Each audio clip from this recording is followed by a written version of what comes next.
ọdún ọdún ìyá yàgò ọdún ọdún ìyá mèrègèdè mèrègèdè láòyè o. bẹ́ẹ̀ni ọdún yìí ṣe ń lọ sópin. a kọrin ọpẹ́ pẹ̀lú ìrètí wípé kọ́dún yabo kó sì mèrègèdè fún gbogbo wájú tàtẹ̀yìn wá lọ. ló jẹ́ àtètè bẹ̀rẹ̀ àlàkalẹ̀ ọ̀kọ́ ọ̀jọ̀kẹ́ ètò à ń tẹ̀lé ní Sabi Lifesaver Foundation fún ẹ̀yin olólùfẹ́ wa gbogbo tó mọ bá wa dá sétò Remember in December. tá a fi múnú àwọn èèyàn wa tó kù díẹ̀ fún láwùjọ dùn nílé. tọdún fi ń dùn tó ń yabo tó mèrègèdè fáwọn náà pẹ̀lú ní Sabi Lifesaver Foundation. a ti bẹ̀rẹ̀ àkójọpọ̀ ẹ̀bùn àtòjọ ọdún lọ́kàn ọ̀jọ̀kan báyìí fún àwọn arúgbó wa opó àti àwọn tó kù díẹ̀ fún láwùjọ wa. kí ètò Remember in December wọ ọdún yìí lè gbèrú bá a ṣe ń ṣe látọdún méje sẹ́yìn wá lọ. pẹ̀lú àánú Ọlọ́run àti àtìlẹ́yìn ẹ̀yin ẹlẹ́yinjú àánú. bó sì rẹsì lẹ́ni tàbẹ́wà iṣu tàbí sẹ̀mó epo òróró àbí magí ó sata lẹ́ni ni tàbí yọ̀ ó jásọ lẹ́ni tàbí bàtà lẹ́ni. owó àti ohun míì tẹ́ bá ní láti fi múnú àwọn èèyàn dùn nílé. lórí ètò Remember in December wọ ọdún yìí ẹ fi ṣọwọ́ sí ọ́fíìsì wa nílé No. 6 Brahman Street opposite Methodist Church Sabo Ṣàgámù Ògùn State. tó bá ṣe lókè òkun ni ẹ pe Dr. Sabi lórí ẹ̀rọ wọn tí wọ́n sì máa ṣàlàyé fún yín bẹ́ẹ̀rù náà ó sì máa tẹ̀ wá lọ́wọ́. tó bá sowó lẹ fẹ́ fi ràn wá lọ́wọ́ ẹ fi sínú àsùnwọ̀n yín níbikíbi tẹ́ ẹ bá wà lágbàáyé. account number 579-868-6013 account name Sabi Lifesaver Foundation bank FCMB. ẹ ti lè ràn wá níṣẹ́ fún àwọn èèyàn yín tẹ́ ẹ fẹ́ fún nìkan ọdún nílé léyìíkéyìí ìlú tó bá wà àti ìlú tẹ́yìn gan bá wà pẹ̀lú lórí ètò Sabi Lifesaver Foundation. wọ́n àlàyé síwájú sí i ẹ lè kàn sí ọ́fíìsì wa tàbí kẹ́ pè home coordinator wa lórí +234-812-575-4494 bí kẹ́ pè +234-708-434-5696. bákan náà ni ẹ lè pè Dr. Sabi gan sórí +447-440-715-542. Sabi Lifesaver Foundation ló ní ẹja pawọ́pọ̀ kọ́dún ọdún yìí lè mèrègèdè fún gbogbo wa. ìyá mèrègèdè mèrègèdè láòyè o. ọdún ọdún ìyá yàgò. a kí gbogbo wa nílé lóko lẹ́yìn odi a kí wa wípé akúbójú ọjọ́ ṣe rí níbikíbi tí ẹ bá ti darapọ̀ mọ́ wa níbikíbi tí ẹ bá ti ń wò wá. èmi ọmọ yín àbúrò yín olólùfẹ́ yín Dr. Sabi talk show ayé ọpẹ́ yọ ṣe ọlọ́dọ̀ títí yín náà ní agbára lọ́wọ́ Ọlọ́run ayé ọpẹ́ àmàyọ fún wa lórí ọmọ lórí ọkọ lórí ìdáwọ́lé wa lágbára lọ́wọ́ Ọlọ́run ayé ọpẹ́ àmàyọ fún wa ni. adẹ̀kú palẹ̀mọ́ ọdún náà adébáwa láyé adébáwa láàyè ní agbára ní ọwọ́ Ọlọ́run. Yorùbá ni mí Yorùbá ni ìran mi. ó kí gbogbo ẹ̀yin tí ẹ máa ń bá wa pín ètò wa ní gbogbo ìgbà gbogbo ẹ̀yin tí ẹ máa ń fi comment sílẹ̀ mo appreciate yín mo dúpẹ́ lọ́wọ́ yín. Ọlọ́run tó láyé tó lọ́run kò ní jẹ́ kí n ṣìwí ẹ̀yin náà ò ní ṣì mí gbọ́ lágbára lọ́wọ́ Ọlọ́run. àti gbogbo ẹ̀yin tí ẹ ṣẹ̀ darapọ̀ mọ́ wa lórí ìkànnì aláyọ̀ tí a ti máa ń ṣe àgbéyẹ̀wò yìí. mo kí gbogbo wa bẹ́ẹ̀ ṣe ń kí mi pé a kú ètò bẹ́ẹ̀ náà lèmi náà kí yín pé ẹ kú ìdarapọ̀ mọ́ wa ẹ kú fi ọmọ ènìyàn ṣe Ọlọ́run tó láyé tó lọ́run kò ní jẹ́ kó jẹ́ ẹ̀yin nìkan náà ní agbára lọ́wọ́ Ọlọ́run. ọdún yìí náà a máa jọ pé ojúṣe ni àkú ọdún àkú yèdún. mo kí mùsùlùmí pé assalamu alaikum warahmatullahi wabarakatuh. bẹ́ẹ̀ náà ni mo kí kristẹni wípé God bless you my sister, my mommy, my daddy, my family. bẹ́ẹ̀ náà ni mo kí gbogbo oníṣẹ̀ṣe wípé agbó àtọ ní agbára lọ́wọ́ Ọlọ́run ní agbára lọ́wọ́ Ọlọ́run a máa gbó tí a máa tọ́ ni. bẹ́ẹ̀ náà ni mo kí àwọn kan tó sọ wípé àwọn táwa kálítù àwọn ò tiẹ̀ wá ṣe kankan. mo kí ẹ̀yin náà ní ìkí ìjẹ ọmọ ènìyàn. bẹ́ẹ̀ náà ni mo kí gbogbo free thinker pátápátá wípé ní agbára lọ́wọ́ Ọlọ́run ìgbàgbọ́ wa kò ní di òbú ní agbára lọ́wọ́ Ọlọ́run. èwo la gbé wá fún wa ní ọjọ́ títí òní wípé kí a sáré ṣe àgbéyẹ̀wò ẹ̀ pápápá. bóyá èmi nìkan ni mo gbọ́ èyí tó wá ń ṣẹlẹ̀ yìí ó máa le kéńká. Yorùbá ni mí Yorùbá ni ìran mi. gbogbo àwa tí a sọ wípé lótìtọ́ àti òdodo àní ló ń da ìran wa láàmú àní lótìtọ́ àti òdodo ló ń fìyà jẹ wá àti lótìtọ́ àti òdodo sẹ̀ ló ń fìyà jẹ àwọn ará wa àwọn ẹ̀jẹ̀ wa. ó lè má jọmọ ìyá ó lè má jọmọ bàbá ẹ̀ kódà gan lè má jọjọ ọmọ ìlú kan náà bọ̀ ẹ̀jẹ̀ kan náà ló jọ ń ràn nínú gbogbo ẹ̀jẹ̀ ló jọ ń ràn lára wa. òun la ṣe jẹ́ wípé ọmọ ìyá ni wa. ikú wa ti dàjọ́ kú àwẹ̀ wa ti wá di àjọgbà. mo wà kí gbogbo ẹ̀yin yìí mo wà kí yín pé kú oríire. bẹ́ẹ̀ náà ni mo kí gbogbo ẹni tó nígbàgbọ́ nínú wọn Nàìjíríà náà wípé ẹ máa kú oríire bọ́ oríire kan jù kan lọ. ẹ máa ní kí ló ṣẹlẹ̀ èwo mo tún rí gbọ́ lọ́jọ́ títí òní. bẹ́ẹ̀ náà là ń bi ni torí ìdí tí mo fi kí àwọn tó nígbàgbọ́ wípé àlóyẹ ká kúrò sẹ́ẹ̀ àníyàyà ló ti tó gẹ́ torí pé kí ni nǹkan tá a lẹ́tọ̀ọ́ sí ni. it's not wípé ṣe là ń gbé níbi tí wàrà tí oyin wà táwa ń ṣe ojú kòkòrò nǹkan kan ló fa nǹkan kan. Tó bá tiẹ̀ wá jẹ́ wípé àwọn kan wà tó bá sọ pé a lè darapọ̀ mọ́ yín torí ìdí kan, but tá bá tiẹ̀ wá ní ká wá wo torí ìdí tí ẹ fẹ́ fi sọ wípé ká máa lọ yìí, tá bá tiẹ̀ wá lè darapọ̀ mọ́ yín àní ni yín lára, tá bá lè darapọ̀ mọ́ yín àní ba nǹkan tẹ́ gbé sọ́wọ́ àní bàjẹ́. Náà ìdí tí mo fi wá sọ wípé mú kí gbogbo wa kú oríire ni pé ṣé kò wá ń ṣe orí wa ló ń ò lè lórí torí orí ò lẹ́sẹ̀ lọ́wọ́. Àwọn Yorùbá, àwa Yorùbá náà la wípé orí mi kọ́ ló ń jà báyìí. Ṣé wàhálà wa kọ́ ló ń sọ fún wa wípé ẹ̀ ń dààmú àwọn ẹni yìí. Iṣẹ́ tó ń ṣe lójú méjèèjì, ẹ fẹ́ jẹ́ kí iṣẹ́ yẹn yọ. Tẹ́ ẹ bá tiẹ̀ wá tó wá lè ṣe, ẹ má wá bàjẹ́. Ìjà yìí ò ń ṣọ̀rọ̀ ẹ̀sìn. Ọ̀rọ̀ tó wà nílẹ̀ ipa fẹ́ kúrò nínú oko ẹrú. Kò ń ṣe ọ̀rọ̀ ẹ̀sìn bó ṣe lè hùn kó mọ̀. Tí àwa tá bá wà nílùú òyìnbó, tá bá jẹ́ 50, I'm pretty sure wípé àwa 48 nínú wa la máa ló máa ní ká vote, tí vote wa tó máa kún òṣùwọ̀n. Nínú 50 tó bá gba, kò sí bí exam yẹn bó ṣe lè rí. Tó bá gba 48, 49, ó pass. Torí àwọn kan ló gba 45. Àwa tá máa sọ wípé àníṣe ẹlẹ́sìn gbogbo ẹ̀sìn tó bá wù ẹ́ ni kó máa ṣe, àlàáfíà kó jọba, àwa la máa pọ̀ jù táwa láti ìlú òyìnbó. Àyàfi ọmọ àlè tó bá wá sílùú òyìnbó, àyàfi ẹni tí ò ní bẹ̀rù Ọlọ́run tó ń parọ́ pé àwọn ní bẹ̀rù Ọlọ́run ló máa wá padà sílùú Áfíríkà, ló máa wá bá wọn lọ máa jà torí ẹ̀sìn. Àyàfi ẹni tó bá fẹ́ kò bínú Ọlọ́run torí pé kí ni ìlú òyìnbó tó wà, ọ̀n fi ara ẹ̀sìn ní ẹ́, ọ̀n fi ara ẹ̀sìn ní ọmọ ẹ̀, ọ̀n fi ara ẹ̀sìn ní ẹ́ níbi iṣẹ́ náà. Wáì tó wá jẹ́ orísun ẹ̀ la máa wá sọ pé a fẹ́ fi ẹ̀sùn, a fẹ́ lọ fi bàjẹ́. Títorí àìmá ní àgbọ́yé àti wípé ìlara ìtara ó ṣe jẹ́ ọ̀dọ̀ àwọn kan ló ti gbé nǹkan yẹn jáde, kò ṣe jẹ́ láti ọ̀dọ̀ wa. A ní nǹkan yìí dẹ̀rẹ̀, kò sí èèyàn kankan tó jẹ́ wípé wọ́n kọ lẹ́tà sí nínú ilé ẹ̀. Gbogbo àwa tá sọ wípé a dìde fún ìjàǹgbara yìí, àtẹni tó gbójú jáde àti àwọn tó ń gbójú jáde, gbogbo ìgbà ni mo máa ń sọ fún yín pé àwọn kan wà àwọn gbójú jáde. Mo lè fi gbogbo ẹnu sọ, gbogbo ẹnu pátápátá ni mo fi sọ.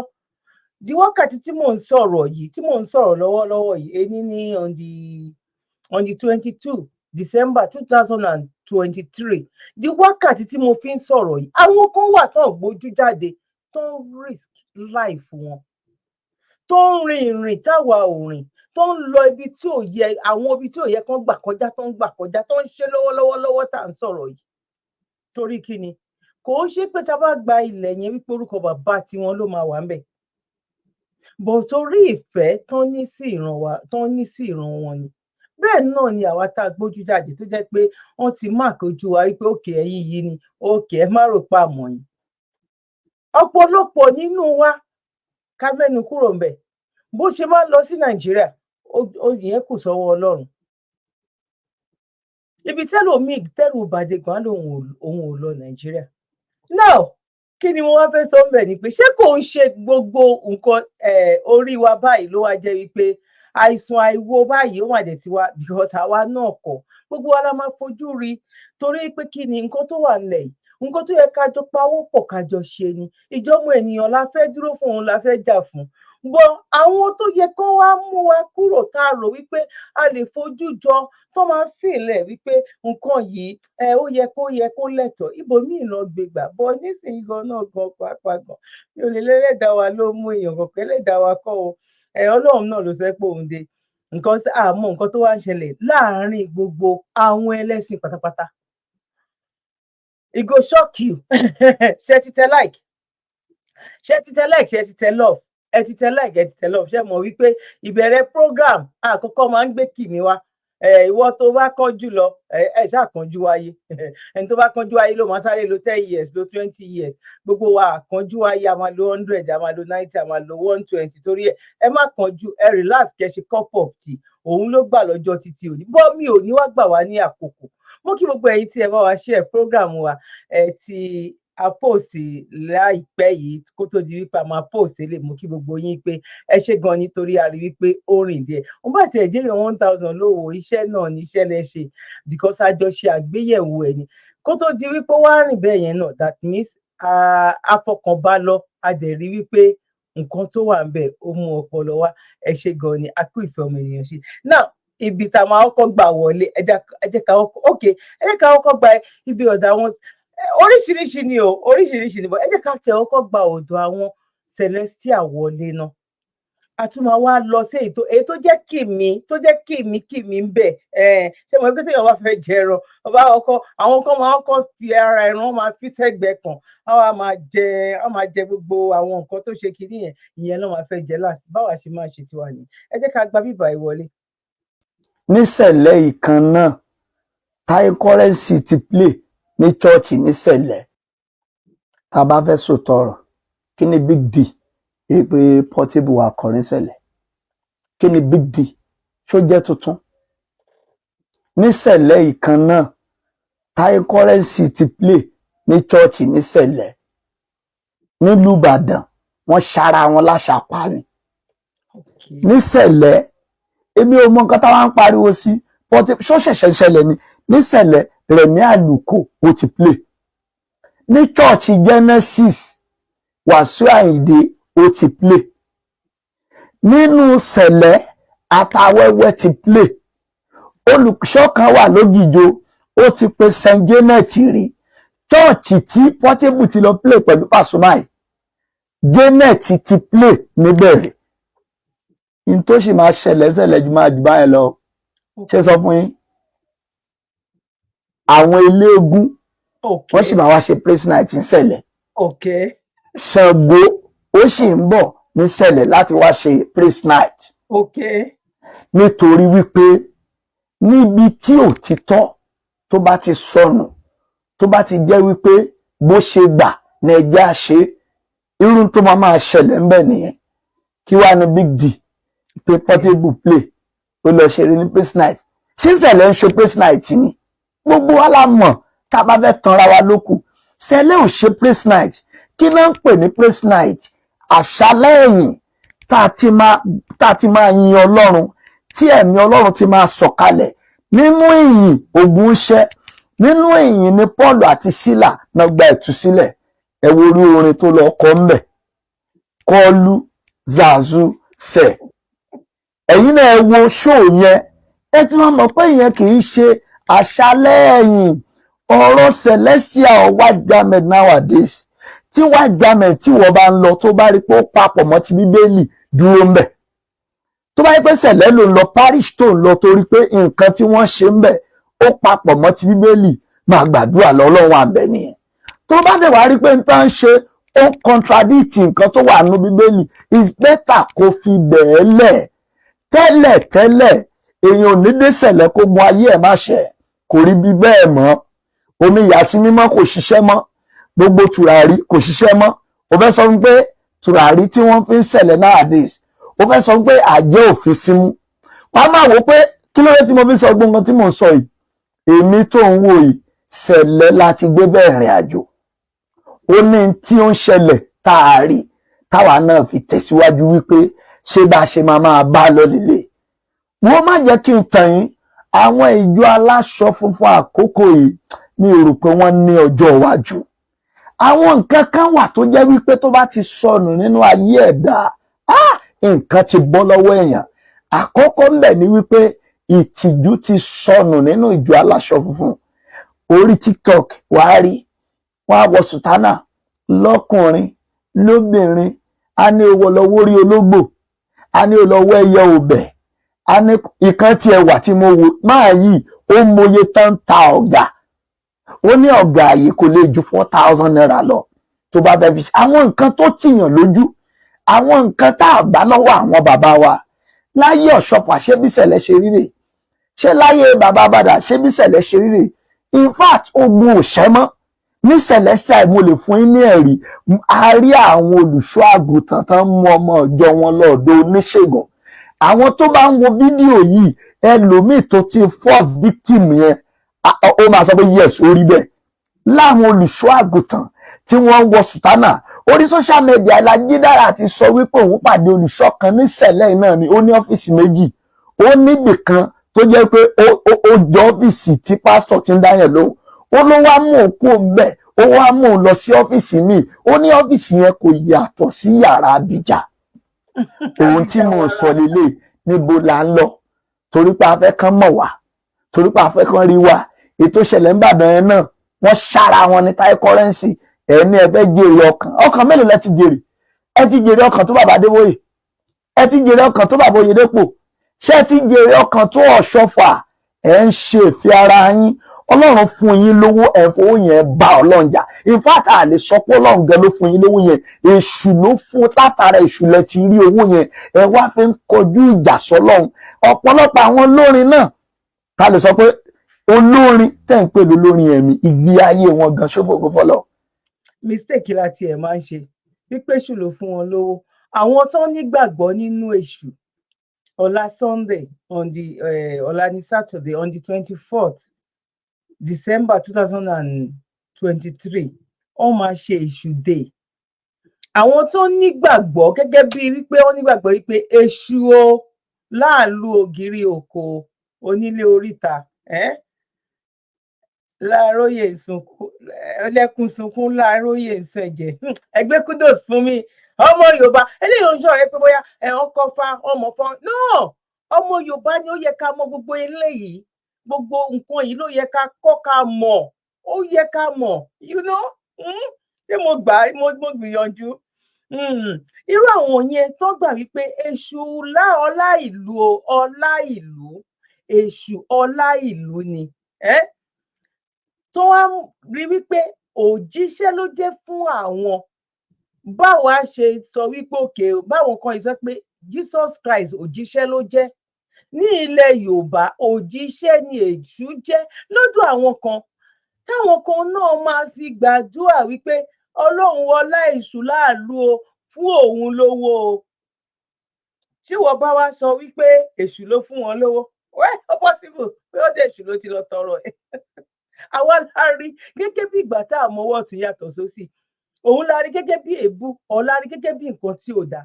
Bọ̀ òyìnbó ló mórúkọ wá, ló wá sọ bí ìdà tó pa bí di nǹkan míì, tó sọ bí ìdà pa bí tàbí tó sọ dáadáa tó ṣàwà sọ di, tó wá sọ di aburú mọ́ wa lọ́wọ́.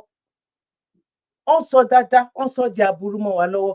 Kò sí ẹ̀sìn tó wà láyé yìí tí ò ní negative, tí ò dẹ̀ ní positive. Now ẹ jẹ́ ká continue. Ṣé ti bá mi like ẹ̀, ṣé ti bẹ̀rẹ̀ sí ní share gbẹ́gẹ́dẹ́ máa gbiná o, èyí tá a ṣì ń gbé bọ̀ ó kì í gan ni o. Ó yẹ kẹ́ trust mi náà. Ẹ bá trust mi, ẹ jẹ́ kí n rí comment mi bẹ́ẹ̀ bóyá yes or no. Ẹ trust mi pé èyí tá àgbéyẹ̀wò wa à ní gbé ni mo bọ́ yín sọ Yorùbá, ẹ má jẹ́ kí n kọjá ìyára mi.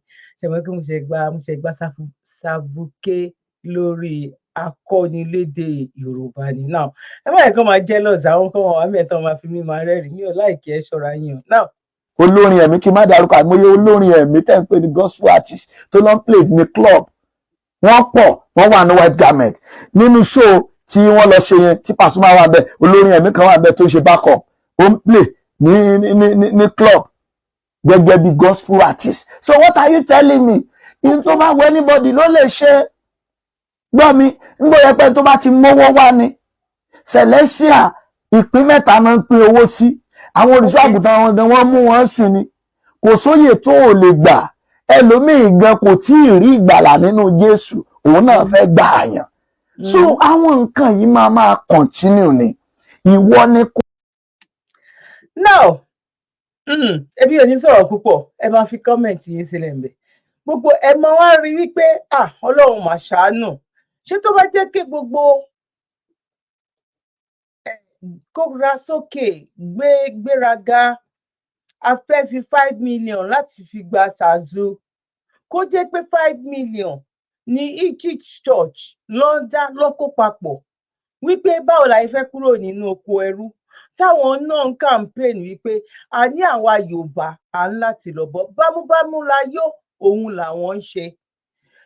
Ó kàn jẹ́ pé àwọn fídíò tí mo gbé wá ó kàn máa ṣe kinní díẹ̀ èyí tó jẹ́ pé mi ìbá gbé wá níbi tí pásítọ̀ yẹn ti sọ wípé táwọn ò bá pe ṣàṣù ẹ̀ ní wá nǹkan tẹ́ mọ̀ jẹ òun lọ fún yín nǹkan tẹ́ mọ̀ jẹ òun lọ fún yín àwọn èèyàn náà ló máa dá 5 million yẹn padà tán fi pe ṣàṣù yẹn àwọn èèyàn ìgbà tí máa yẹn tó fi pe ṣàṣù máa mọye tó ti máa ó máa mọye ọmọ ìjọ tó máa rí òun náà ò dẹ̀ fi parọ́ but àwọn ò kéde ìyìn rere wípé àwọn ọmọ ìjọ gan ó ń rù wọ́n ń gbẹ ìrèké òkè bí eku ẹyẹ òkè bí ẹyẹ mọ́ ká wá rí 5 million ní church tó jẹ́ bí church bí 100 tán ní kan kátẹ̀ ní 50 gan kó wá lọ fi dá company kan sílẹ̀ pọ́n ṣe ìṣáná ń bẹ̀ tàbọ̀ fi sọ wípé òkè wọ́n tiẹ̀ fi sọ wípé òkè ẹ jẹ́ ká wò ọ̀nà owó la lè gbà láti jáde nínú oko ẹrú ọ láti ẹ̀ ti máa campaign fún àwọn ìjọba yìí wípé no enough is enough kó wá rí wípé gbogbo àwọn ìjọ náà parapọ̀ no now ẹ jẹ́ ká sáré lọ mo máa rí kọ́mẹ̀ntì yín ẹ bá mi máa fi kọ́mẹ̀ntì báwo ló ṣe rí lọ́dọ̀ títí yín ẹ̀yin náà ẹ submit kọ́mẹ̀ntì yín now God bless you náà ẹ jẹ́ ká tún lọ mí o a ṣì ń gbá àwọn ẹlẹ́sìn mi náà bọ̀. Jesus wasn't born by Mary. So Mary never gave birth to Jesus. Your case emergency, we have to catch you. Our brother is going home. We have to catch our brother. This is our brother. We love our brother. Stop attacking him. Those of you who are attacking him, don't attack him. You are seeing an emergency situation. You are attacking him. Our brother is going. You can't be using common sense to explain the Bible. The Bible is scriptural. Yeah? This is an emergency. This is a psychiatric situation. Okay. You attack this. You attack this. You attack this. Pásítọ̀ ẹgbẹ́ wọn náà ló ń bá wí yẹn o. Pásítọ̀ ńlá ẹgbẹ́ wọn náà nìyẹn o. Ìyẹn náà sọ̀rọ̀ pé bí Báíbù bó ṣe yé òun sí leléyìí o. Ṣé rí gbogbo nǹkan tá à ń sìn? Àṣírí ti tú, àṣírí ló tú, àṣírí ló tú, àṣírí ló tú. Nǹkan tó tẹ̀mí gbé wá fún mi yẹn jẹ́ kí n sọ fún yín. Ẹ jẹ́ kí n sọ nǹkan tẹ̀mí gbé wá, ẹ jẹ́ kí n sọ fún yín. Àṣírí tó tú yẹn, ó dàbí pé nǹkan tí Bọ́lá Ahmed Tinubu bóyá àwọn kákọ̀ọ̀zẹ̀ àwọn APC nǹkan tó gbé sọ́wọ́ àwọn ọmọ Nàìjíríà àtàwọn ọmọ Yorùbá leléyìí sí yìí o ẹ mọ bí wọ́n ṣe lọ ń sùn ní court ṣáṣírí kọ́ ló tú yẹn ṣé mo wíire tàbí mi ò wíire ẹ jẹ́ n rí nínú comment ẹ bá wa dá fídíò yìí ẹ bá wa dá síta so that àwọn èèyàn máa lè mọ̀ wípé àṣírí mà ti tú ẹ jẹ́ afura ọmọ Yorùbá ẹ fura o ẹ jẹ́ afura o. Orí àwa tá a nígbàgbọ́ nínú wípé Yorùbá ni mí Yorùbá ni ìran mi a ní ká kúrò lóko ẹrú orí wa lè tó ráìsùn àìwo owó wàhálà gbogbo ẹ̀ kẹ́yìn kan tó wá máa sọ wípé àwa yẹn gangan lè fẹ́ mú lọ́tà ìyẹn lè máa fi mọ̀ ẹ fura sí yẹn náà pẹ̀lú gbogbo nǹkan tó ń ṣẹlẹ̀ yìí kẹ́ tó wá fura sí APC ṣé báwọn máa ṣẹlẹ̀ lẹ́yìn sìn tí 8 years tó máa fi pé mo béèrè ní o question ni o náà ẹ jẹ́ àmọ́ gbọ́dọ̀ èmi kò béèrè ní o. You tear this down. This is a crisis. We all have to look for our brother wherever, catch him. I said, bro, say it. We have to. This is an emergency, oh. But don't attack anybody. Love them. But please, when you see things like that, start praying, Father, in the name of Jesus, restore. Because it's a serious situation. Why I'm saying that is because of the young virgin minds that are not groomed. Some people don't know God. Some of you looking at me now, you remember your foundational days. Àwọn tí ọmọ Ọlọ́run, àwọn tó ọmọ Ọlọ́run ló ń sọ fún wa yìí o. Nínú gbogbo Ọlọ́run pátápátá tí àwọn pípù yìí mọ̀ láti ọjọ́ yìí, àti Mùsùlùmí àti Kìrìsìtẹ́nì ní Áfíríkà ní Nàìjíríà, ká máa rí company bíi 10 tó máa ló ti ń ṣe bàtà. Ìkan ṣe bàtà, ìkan ṣe ìta eyín lásán. ìkan ṣe scarf tán fi nu ojú kan wá sọ wípé àwọn òjíṣẹ́ Ọlọ́run yẹn tó bá rí bọ́n ṣe ń pèsè iṣẹ́ tó bá rí bọ́n ṣe ń pèsè iṣẹ́ fún àwọn aláìní tó bá rí bọ́n ṣe ń fight fún àwọn aláìní wípé ìṣọ́ tó bá máa lọ sí ṣọ́ọ̀ṣì 5 ní ọjọ́ Sunday wàá rí 4 nínú ẹ̀ tó jẹ́ wípé kò sí nǹkan méjì tó ń sọ because má jalè má parọ́ má ṣe kinní kan kí ló tún kù tán fẹ́ fi ṣe wàásù gbogbo wàásù yẹn gan kò ṣiṣẹ́ ẹjọ́ tó bá ṣiṣẹ́ bóyá lórí nǹkan tá à ń wò lórí social media yìí tó bá ṣiṣẹ́ ẹ jẹ́ ká wò àwọn òyìnbó tó ń kọ́ ọmọ wọn ní tó ń fún wọn ní way of life gan àwọn òyìnbó tó ń fún ọmọ wọn ní way of life má jalè má parọ́ hàn nítorí Jesus Christ má jalè hàn nítorí Ọlọ́run hàn ní má lọ jáná hàn nítorí Allah hàn ní má lọ mú nǹkan nínú shop no but tó bá mú that is tó bá mú kò ní dá tó bá mú kò dá fún ẹ kò tún dá fún ẹni tó fẹ́ fún ní shortage kò tún wá dá tó bá wá ṣerú nǹkan bẹ́ẹ̀ yẹn tó bá mú ẹ kò tún lọ sí prison kan táwọn fi ṣe way of life nìyẹn ẹ wá wo àwọn tó ń ṣe way of life tó ń fáwọn ọmọ ní way of life àti àwọn tó ń fún ọmọ lẹ́sìn níbi tá a bá dé lọ́jọ́ títí òní yìí bọ́dà mi àti sísà mi ẹbí ò fẹ́ sọ̀rọ̀ ju gbẹgẹdẹ máa gba náà tàbí báwo ló ṣe ń pè ẹ jẹ́ ká wá gbé àwọn gbìngbìn ká gbé wá kó tó di pé a gbé wá yẹn kí ló fà á gangan tán fẹ́ fi jí bàbá kí ó gba gold kí ló fà á tán fẹ́ fi jí wọn gbé ìkan sì ń bọ̀ o olórí oko bá ń bà mo sì ń gbé yẹn bọ̀ bẹ́ẹ̀ jẹ́ akọ́ lọ sọ́dọ̀ bàbá kí ó gba gold náà. mi mọ̀ bóyá àárọ̀ ọ̀la bóyá tó ń kó ọlọ́pàá mi ìbọn ọmọ Sunday Igboho nù èmi àti ẹ̀ ọ̀ráǹdì ni wọ́n sì ń lálàáfíà tí Christian gbé pẹ̀lú kí ló ti pè warrant of arrest gbogbo ọmọ Nàìjíríà ẹ gbà mí o ẹ má jẹ́ kán jí mi gbé o gbogbo ọmọ Nàìjíríà ẹ gbà mí o mi ọ̀daràn so ní 11 lóṣogbo o ẹ̀mí mi ò safe mọ́ lọ́wọ́ àwọn èèyàn yìí o mi mọ̀ bóyá àárọ̀ ọ̀la bóyá tó ń kó ọlọ́pàá mi ìbọn pẹ̀lú àwọn free followers allegation wọ́n sì sọ̀ráǹdì ni wọ́n sì ní irùngbọ̀n ẹ̀rọ pa àfáà ni wọ́n ni kódà ṣòkòtò wọn kanlẹ̀ ẹ̀rọ pé olùbẹ̀rù Ọlọ́run ni wọ́n ni wọ́n sì mú kínní kí ló ti pè warrant of arrest ó ní mo rí pé báyìí ni wọ́n fi kọ́ ìgbà wo lẹ tún fi báyìí kọ warrant of arrest kí n tó wá kí fún wọn jágbajàgba yánnayànna pẹ̀lú fídíò tó tún gbé jáde lẹ́nìí tí ń pé ọmọ ẹ̀yìn Sunday Igboho ni ta lọmọ Sunday Igboho nù èmi àti ẹ̀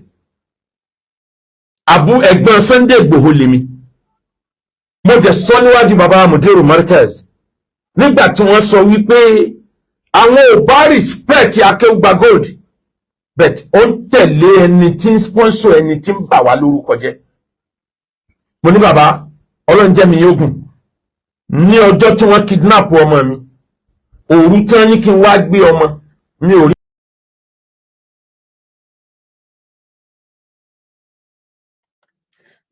Chief Sunday Igboho ṣá ẹni ẹlẹ́ni èèyàn ẹlẹ́yin tú àánú ẹni tó jẹ́ pé omi díẹ̀ lásán àánú ni ọ̀rọ̀ ẹnu àánú ni èèyàn lè wá kó má kù síbì kan bọ̀ ibi tí Chief Sunday Igboho tó dá sí ó ti bo ibi tó jẹ́ pé àwọn èèyàn lè máa sọ wípé ó ṣe kinní kan ó ṣe gbádá ó ṣe kòkó bàbá ṣàsùn lọ ẹ wo nǹkan tí bàbá pé gba gold tó ń sọ ń bíbà táwọn ń sọ wípé àwọn àáfà kan tẹ̀lé ẹni tó ń sponsor kan máa bú àwọn muslim tó dẹ̀ jẹ́ wípé Chief Sunday Igboho ó pọ́n àwọn ẹni Ọlọ́run lé bàjẹ́ Christian kò jẹ́ babaláwo kò jẹ́ Kristẹni gbogbo everybody ní Chief Sunday Igboho pọ́nlé.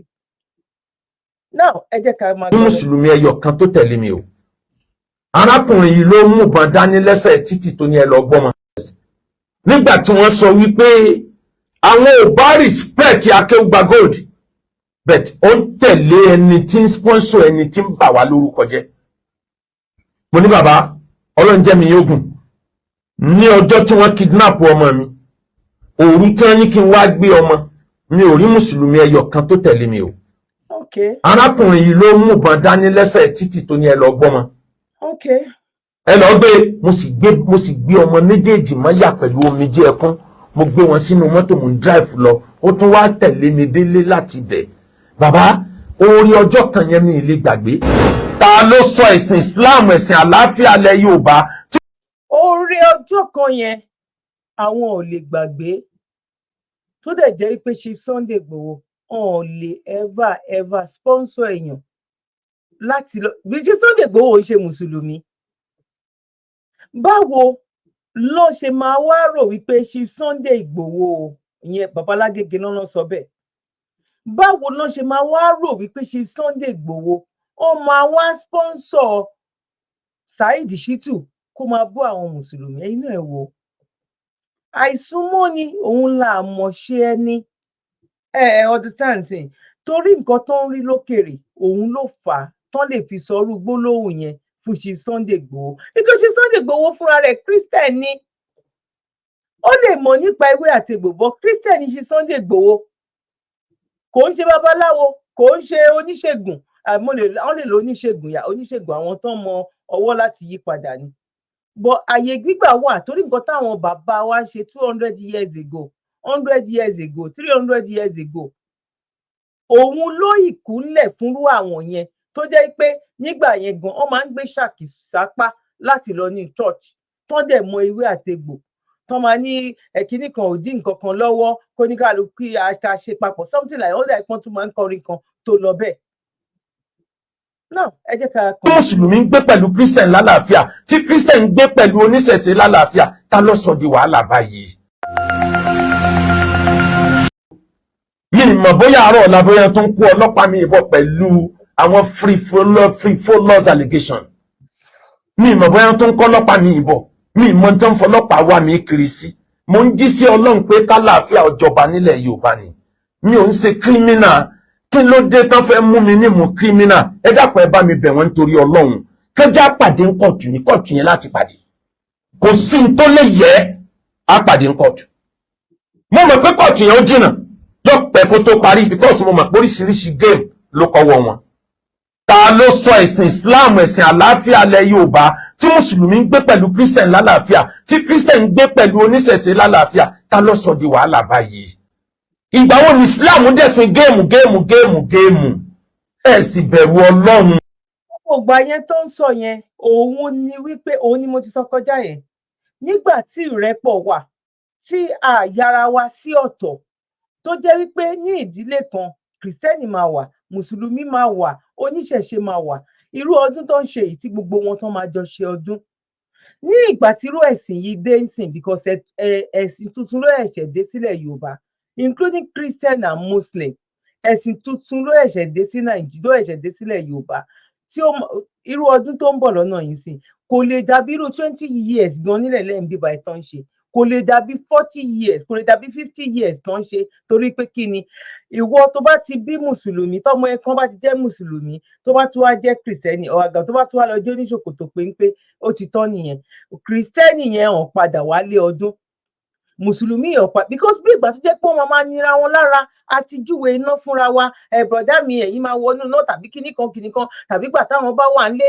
ọ̀n lè wálé gbogbo orú àwọn nǹkan bẹ́ẹ̀ yẹn àti ba ẹbí jẹ́ àti èyí tíjọba ń kó bá wa ọ̀tọ̀ ní wípé ẹ̀ tí ẹ̀rúwó mọ́tò wọ̀ lọ́lé ẹ̀rúwó mọ́tò ṣe rò wípé ilé ayé tó ń lò ní bóyá bíi 50 years nílẹ̀ lẹ́ẹ̀ bíbá yìí gan ṣe rò pé a fẹ́ fi gbérú ilé ayé ìsìn ni ìgbà tí wọ́n gbé ẹ̀sìn tuntun lálẹ́ sọ àwọn ìgbà tuntun ẹ̀sìn tuntun àṣà tuntun òun ló wà nílẹ̀ Yorùbá báyìí a ló ń pa àwọn èèyàn on kidnap on ṣe nǹkan ọ̀bàjẹ́ kò sí anybody yàtọ̀ sí àwọn tí àwọn péréṣe tọ́lọ́run kó sí níkùn tọ́lọ́run kó sí láyà láti lè jẹ́ kó máa pariwo wíṣẹ́ àní ẹ jẹ́ á kúrò nínú oko ẹrú yìí alẹ́ a lè pín àní kò ní sí wàhálà àwa péréṣe ló kù ẹ wá wo àwọn tó kù ẹ wo àwọn èrò bíi 90% la lè sọ ọ 95 gan bóyá wà tá nígbàgbọ́ lórí ẹ bóyá bíi 5 gan ni ẹ wá wo àwọn bíi 95 ẹ wo àwọn Christian àwọn ni mo ti gbé bíi méjì wá yẹn sìn mo tún yìí ń gbé mi ìbọ̀ tó tún jọ mọ́ eléyìí o tó jẹ́ ipa àwọn ò tiẹ̀ rún ẹ má tiẹ̀ sọ̀rọ̀ ipe ẹ fẹ́ pin gan kẹ́ tiẹ̀ sọ̀rọ̀ ipe nǹkan tẹ́lẹ̀ fẹ́ ṣe fún wa kọ́ leléyìí owó tó lè sọ oúnjẹ lẹ́sẹ̀ pé fẹ́ bẹ̀rẹ̀ níbi tí Buhari ti fẹ́ bẹ̀rẹ̀ irú nǹkan tẹ́ fẹ́ bẹ̀rẹ̀ leléyìí àwọn tó sọ pé ká kúrò nínú oko ẹrú a máa lọ àwọn gangan hàn parọ́ bọ bí ìgbà tó jẹ́ pé wọ́n kàn dá ìrojú àìráyè àìnígbọ́ra ẹni yé wọ́n kàn lọ wọn láti orí àjà láti orí òfurufú tán wọn wípé òkè gbogbo yín ó ga ò náà.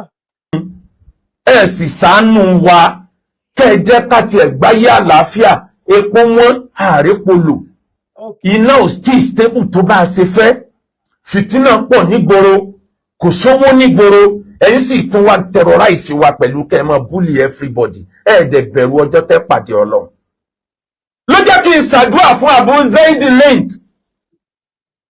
Zaid link alùsùnà ló ní link yẹn àìmọye fídíò táwa gan mọ̀ pé wọ́n ṣe Ọlọ́run ló mọ ibi tí arákùnrin yẹn ti ń lọ wú fídíò yẹn jáde o nǹkan bẹ lórí Abu Zaid link àìmọye tó fi bú èmi gan tí mọ̀ tó jẹ́ pé bẹ́ẹ̀ ni mo ti rí tó wá di evidence báyìí níwájú ilé ẹjọ́ àwọn ètò kó lọ sí police station ó kéré sáwọn ilé ìta kó pamọ́ tá a gbà pé ńgbà bá dé kóòtù láti present àwọn ilé torí báwọn náà sì ní géèmù lọ́la wa náà ní géèmù àsọ̀tá ẹnìkan ọmọ ìyá ni gbogbo wa tí wọn bá ti jáwọ́ àwọn ni wọ́n mọ̀ àmọ́ wọn á jọ ń bá ilé yìí débì kan ní kóòtù gbogbo ẹ̀yin bàbá wa tí wọ́n ti búlì ó ń kálukọ́ bẹ̀rẹ̀ sí rèsì petition ẹ̀ mọ̀ rèsì ẹ̀já dájọ́ síjọba àwọn pé bàbá òṣì bàbá òpònú ẹ̀sìn yẹ kó kọ́ọ̀yàn ní ìwà ni òun ló dé ló sọ ẹ̀sìn di tí ò kọ́ọ̀yàn níwà mọ́ táwọn ọmọ wa yà yàkuyà ń fún yín lónìí ẹ lè ní times 50 ẹ̀ lọ́la mo wá sọ fún mo ní tí ò ní jẹ́ kí n gbẹ̀bẹ̀ ni pé àwọn tó ti bà yé wọn jẹ́ ta ni ó tayé wọn ṣe. Allah. Mo sọ fún mo ní májíìkì wo ló fẹ́ lò tí ọkọ̀ káólà tó kọ̀ sílẹ̀ tí ó fi wá wá àwọn ọmọ ẹ̀ wá sí Nàìjíríà táwọn ọmọ yóò dẹ̀jọ́ máa jókòó sí mítìn májíìkì wo la fẹ́ lò. Mo mọ arábìnrin kan tó jẹ́ pé nítorí pé ó búlẹ̀. Alájà Kaola náà tún ti bọ́ ta o lórí statement tí bàbá Akeugba Gold tán sọ ń bíbá Alájà Kaola náà àwọn náà tún ti fohùn sílẹ̀ Alájà Kaola náà ti jáde àwọn náà ti fohùn sílẹ̀ gbàsgbó lọ́tún lósì ní ilẹ̀ Yorùbá tó bá jẹ́ àwọn tá a pè lẹ́lẹ́bọ yẹn tó bá jẹ́ àwọn tá a sọ wípé ọmọ Ọlọ́run yẹn tírú nǹkan báyìí bá ń ṣẹlẹ̀ àwọn máa wò wípé ọ̀nà owó làwọn lè gbé prayer gbà tó rán wọn ti rí pé nǹkan tó dẹ̀ wá ń ṣẹlẹ̀ ní orílẹ̀ yìí nǹkan yìí kò yẹ kó rí báyìí kò dẹ̀ ṣẹlẹ̀ rí kí ló lè fà á wọ́n máa finú konú á ń fìmọ̀ ṣọ̀kan á wo bó ṣe lè gbé gbà bọ̀ ìbáwọn yẹn ṣèbẹ́nu wọn jọ kò nísìnyìí gbogbo irú èyí tá à ń sọ yìí sí Muslim to Muslim òun ni eléyìí mùsùlùmí to mùsùlùmí wọ́n ní bàbá Akeugba Gold bàbá ní bàbá ń lọ ibì kan wọ́n ní kán lọ arrest ẹ̀ torí pé àwọn ti ní àwọn lọ arrest èèyàn kan òun tóun yẹn náà fẹ́ lo àjùlọ náà ìyẹn Ṣítù òun náà ní kán lọ arrest bàbá Akeugba Gold ẹjẹ bóyá lè gbọ́ díẹ̀ sí i torí etí mo fẹ́ gbé wá yẹn ó ní kìmí mi ìdẹ fẹ́ jẹ́ kí fídíò yìí kó pọ̀ ṣé ti click like ṣé ti fi comment sílẹ̀ ẹ lè fi comment sílẹ̀ as much as gbẹ bá ṣe lè fi comment sílẹ̀ ni ṣé ó mú yes àbò mú no ẹ jẹ́ kí n máa rí comment yín. Kò lóyún rí nílé ọkọ tó wà oyún oṣù mẹ́ta àbóṣù méjì tí ń bẹ lára ẹ̀ sì wálẹ̀ dòní àárọ̀ yìí obìnrin yẹn ò lóyún mi. Kí la fẹ́ fi dí yẹn? Gbogbo àwọn tó ti bà lórúkọ jẹ́ right and left àwọn tó ti kú láyé nù wọn tí apology ẹ̀ ò lè dọ́dọ̀ wọn kí ló fẹ́ fi dí níwájú Ọlọ́run. Ẹ̀gbọ́n Sunday Igboho lèmi mo dẹ̀ sọ níwájú bàbá Mudiru Markaz nígbà tí wọ́n sọ wípé àwọn ò bá respect Akeugba Gold but ó ń tẹ̀lé ẹni tí ń sponsor ẹni tí ń bà wá lórúkọ jẹ́. Mo ní bàbá Ọlọ́run jẹ́ mi yóò gùn ní ọjọ́ tí wọ́n kidnap ọmọ mi òru tí wọ́n ní kí n wá gbé ọmọ mi ò rí mùsùlùmí ẹyọ kan tó tẹ̀lé mi o. Arákùnrin yìí ló mú ìbọn dání lẹ́sẹ̀ títì tó ní ẹ lọ gbọ́mọ ẹ lọ gbé mo sì gbé ọmọ méjèèjì mọ́ yà. Nǹkan táwọn ń rò sí ni pé ṣé Sunday Igboho ó ń sponsor àwọn abanilórúkọ jẹ́ yes ó ń sponsor ẹni tó ń bàyàn lórúkọ jẹ́ irú Yorùbá tá lè lò nìyẹn Chief Sunday Igboho wípé àwọn sọ wípé ó ń sponsor abanilórúkọ jẹ́ àwọn tó ń búlì àwọn àgbàlagbà tán dẹ̀ mọ̀ wípé kò rí bẹ́ẹ̀. Now pẹ̀lú omijé ẹkún mo gbé wọn sínú mọ́tò mo ń drive lọ ó tún wá tẹ̀lé mi délé láti bẹ̀. Bàbá orí ọjọ́ kan yẹn mi lè gbàgbé kódà tí bá ń ṣe ń tó dùn mí màá máa gbójú ń bẹ̀ ni nítorí pé mi àti ẹ̀pọ̀ mi ò sẹ́gbẹ́ kankan tó ní í ṣe pẹ̀lú tiwọn àmọ́ máa fún ní respect yẹn tá a fi jọ kú láyé. Tó bá jẹ́ pé òun ní sponsor ọmọkùnrin yìí tó òkú ọkọ náà àmì mi kọ́ mi kò ní tẹnu mi jáde màá máa rántí orí ọjọ́ kan mo wá bí arákùnrin yẹn mo ní tolóyè Ìgbòho lèmi sọ yìí pé màá máa rántí orí ọjọ́ kan so o lè rántí orí ọjọ́ kan tèmi ṣe nù láìfù tiẹ̀ kí ló dé tó rò ọjọ́ tí mo bọ́jà làbí àsílẹ̀ tó wọ̀ ọjọ́ tí mo dé láti Mọ́kà tí mo pa sọ́ọ́lẹ̀ pé mọ̀ mí tó wù ẹ́ ọjọ́ tó ní umura wù ẹ́ lọ tí mo ní nìṣó ọjọ́ tó ní àjí wù ẹ́ lọ tí mo ní nìṣó ọjọ́ tó jẹ́ pé tíyàwó mi ò bá ti dáná oúnjẹ tiẹ̀ tán èmi ò gbọ́dọ̀ jẹun kí ló dé tó tiẹ̀ wá rántí ẹyọ kan nínú gbogbo ọjọ́ kan ò wá rántí kankan ó ti gbàgbé gbogbo ẹ̀ kò wá sí ẹnìkan tó bá ẹ̀rìn láyé tó ń tọ̀ wọn kábàámọ̀ dákọ èèyàn méjì nínú àwọn àfáàlẹ̀ Yorùbá tó bá ẹ̀rìn tó ń tọ̀ wọn kábàámọ̀ pé ya laitani ya wailate matakastu fulana khalila pé ta ló ní mú lágbájá lọ́rẹ̀ ta ló ní bá lágbájá rìn a wà lórí ẹ̀ o mi ò sá bọ́ ọba tó ń kó àwọn ọlọ́pàá ẹ bọ̀ tẹ́tí tó fúrèmù káàmù mi pé kírímínà ni mí ẹ máa bọ̀ gbogbo ayé ọ̀dọ̀gbọ̀ gbogbo ayé tí ẹni tẹ̀ bá ṣe mí tàbí sí àwọn ọmọ mi ẹ mọ ibi tẹ́wà wọn sí o fìtínà yìí pọ̀ o àdánwò yìí pọ̀ o nítorí pé mo fẹ́ gba ẹ̀tọ́ mi nítorí pé ọba mi lórúkọ jẹ́ ó dẹ̀ ń lọ fúrèmù rọ́jọ láti fi rán ọ̀tá mi lẹ́wọ̀n kí ló dé ó dẹ̀ rántí ọjọ́ tí mo ṣe ẹ́ lóore ó dẹ̀ rántí ọjọ́ tí mo múnú ẹ̀ dùn kí ni mo ṣe fún ọ tó le tó báyìí àfáà tó lóko bíi tèmi ká wá páàkì ẹ̀ bíi tìǹkó ká sì páàkì ẹ̀ sínú mọ́tò lọ́jọ́ ìní ní zone 2 tí ọba sí àwọn zone 2 tí wọ́n gbà mí lẹ̀ kọ́lọ̀ mọ́ba tí wọ́n jẹ́ zone 2 lọ́lọ́run rán pé kó wá gbà mí lẹ̀ lónìí àtẹ̀wé ọlọ́run kan tó wà ní presidency lọ́lọ́run rán pé kó wá gbà mí lẹ̀ lónìí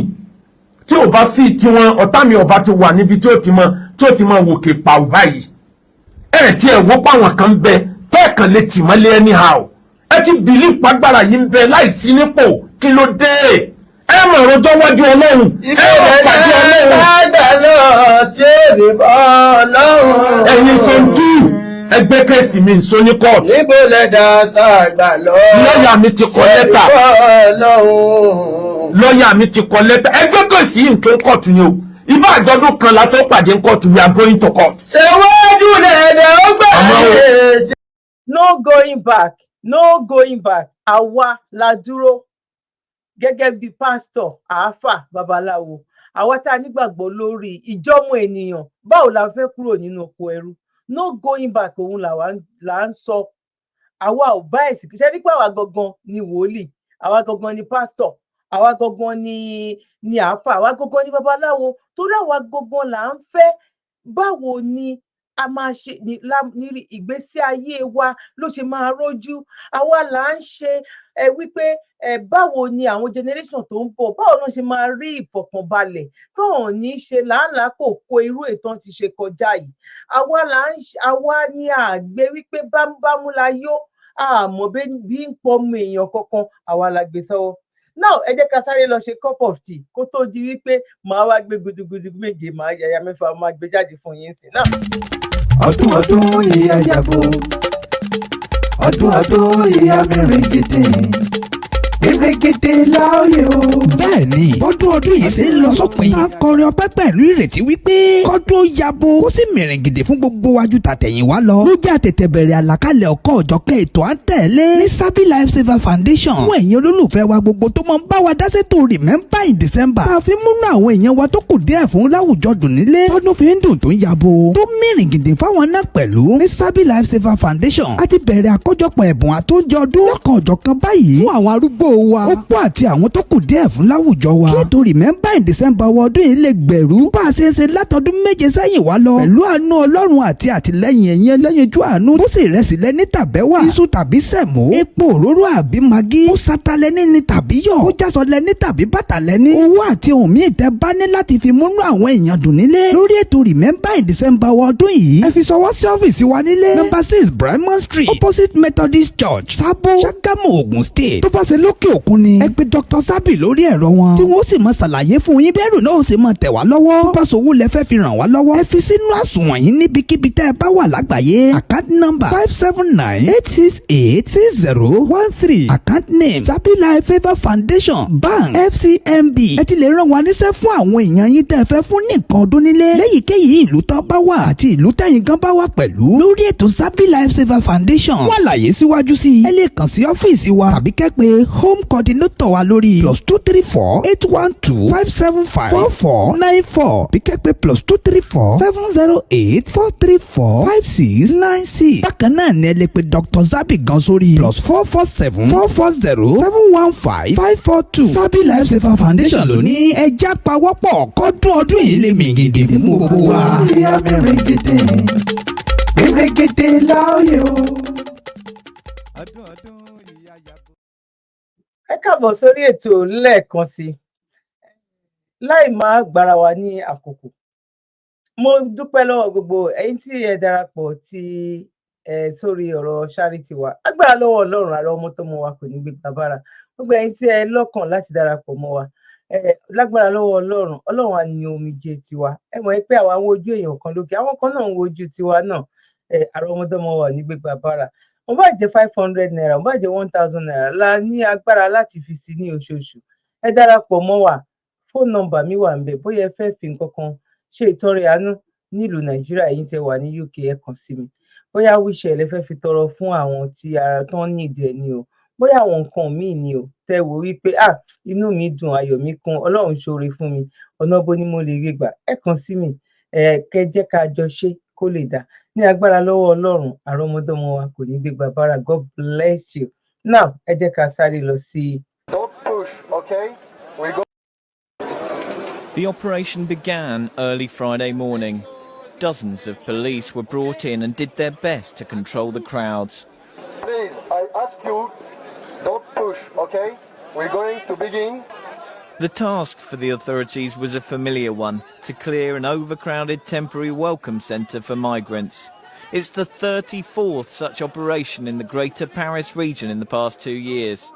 The site at Porte de la Chapelle in the capital's 18th arrondissement, which opened just last year, was designed to house around 500 migrants.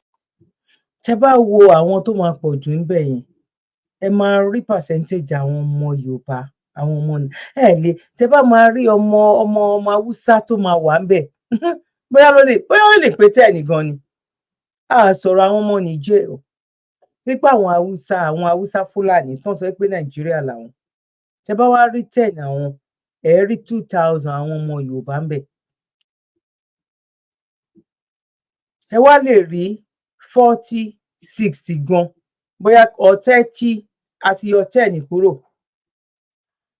Bóyá ẹ wá lè rí ọmọ Igbo tó jẹ́ 30, ọmọ Yorùbá 60.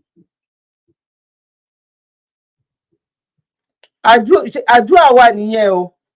Àwọn àdúrà, àwọn ọ̀nà tá ń gbà ṣàdúrà, àwọn ọ̀nà tí a fi on the 4th December tàwa ọjọ́ 4 nínú oṣù kejìlá 2023 òun ni fídíò yìí. Kò ń ṣe fídíò tó ti pẹ́.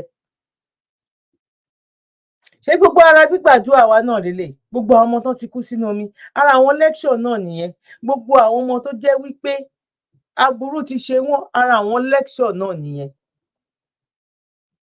Ara àwọn lecture tá à ń fún wọn, ara ìjẹ́ alóyìnbó ò lẹ́sìn sẹ́, òyìnbó ò lẹ́sìn. Wá ìtọ́rọ̀ tí wọ́n rí báyìí. Àwa ta lẹ́sìn. Because ó ń jẹ́ ká mọ̀ wípé ayé máa parẹ́ o. Ẹ jẹ́ ká gbélé ayé o. Bí ìgbà tó jẹ́ wípé àní di ọ̀la o. Whereas òyìnbó ń gbélé ayé. Ó ń ṣe dáadáa sílẹ̀ torí àwọn ìran tó ń bọ̀. Ta ló kó bá wa o? Ta ló ṣe léyìí fún wa? Ta ló kó wa lọ́pọlọ lọ? Ta ló kó wa níyè lọ? ta ló kó brain wa lọ tán gbé agolo tán kó síbẹ̀. But a dúpẹ́ lọ́dọ̀ Ọlọ́run wípé àwọn generation tó ń bọ̀ ń sìn in the next 50-80 years nǹkan tá à ń sọ ìkọlà wa máa sọ tó bá yẹ pé ibi táwa bá wà ń gbà yẹn tán bá lè fi fídíò tó bá yẹ pé technology tí wá sún gbà yẹn tán bá lè fi fídíò máa wo tán bá lè fi wá máa wo oníkálukú níbi tó bá wà ìgbà bóyá ó dẹ̀ ti wà létí ò lè jáde bóyá ó dẹ̀ ti lọ sọ́dọ̀ bàbá God ni wọ́n máa ní fídíò àwọn nǹkan tó ń ṣẹlẹ̀ lélẹ̀ ebó òun náà sọ because ẹni gbogbo nǹkan táwa ń go through yìí òyìnbó náà ti kọjá lórí gbogbo afárá táwa ń gbà kọjá yìí. Àwọn èèyàn kan náà dẹ̀ ló dìde fún àwọn òyìnbó náà kò ṣàdédé wá bá wọn nínú ilé. Torí ẹ má rí àwa tá a bá ń sọ báyìí ẹ má rí wa gẹ́gẹ́ bí aláṣejù ẹ má rí wa gẹ́gẹ́ bí pé kí ló kàn wọ́n èwo tí wọ́n kí là ń sọ kí ló ń sọ ẹ má rí wa bẹ́ẹ̀. Bọ̀ àwọn tó bá máa yé ó máa yé wọn ó máa make sense wípé ọ̀rọ̀ wà nínú nǹkan tẹ́ni yìí ọ̀rọ̀ wà nínú nǹkan tó ń sọ ọ̀hún ṣaláṣejù bó ṣe ń dùn àwọn náà òun náà làwọn náà ṣe ń lọgun ẹ̀ náà síta. For 5 to 10 days. But numbers have soared, especially since the closure of the Calais jungle camp last year, and many have been staying in tents in an unofficial overflow area. Eléyìí tún yàtọ̀ tent eléyìí tún yàtọ̀ sí ètò ìṣẹ̀lẹ̀ ní Canada o. Nínú òtútù nínú àwọn minus tá a wà yìí o France lédè ti ṣẹlẹ̀ o. Nínú òtútù ní France ní minus tá a wà yìí o. Àwọn charity organization àwọn ló máa ń gbé gbogbo kínní náà máa gbé lọ fún wọn because ìjọba fúnra rẹ̀ gan ó ti kà wọ́n láyà. Òun ló jẹ́ pé wọ́n ti lọ bá àwọn ìgbìmọ̀ kan sọ̀rọ̀ ní Áfíríkà. Mo fẹ́ rántí orúkọ ọbẹ̀ yẹn nínú ẹ̀yin tẹ́ bá rántí orúkọ ọbẹ̀ bá mi type ẹ̀ síbẹ̀. Wípé ẹ jẹ́ ká UK náà ti darapọ̀ mọ́ wọn wípé táwọn bá ti kóyàn kò sí pé ò mọbi tó ti wá tó bá ti deport ẹ lọ sí Áfíríkà wàá fáìn ìwé ara ẹ bó bá ṣe jẹ́ tó bá tiẹ̀ wá jẹ́ wípé o ní ìdí pé bóyá adúrò ẹ wá jẹ ní ọ kò jẹ ní ọ wàá tiẹ̀ kọ́kọ́ padà lọ síbẹ̀ yẹn náà. Kí ló dẹ̀ fà á ṣebí torí pé kò òkè bí eku ẹyẹ òkè bí ẹyẹ ọmọ yẹn fọ́ọ̀n bí èèyàn ní Áfíríkà ni nàá. Wọ́n ní bẹ́ẹ̀ ni máa ṣe rí ọ̀la la máa mọ̀ tàbí báwo náà ṣe máa sọ bí Friday ṣe máa rí ẹ̀ka ti máa rí àpẹẹrẹ látọjọ́ Saturday.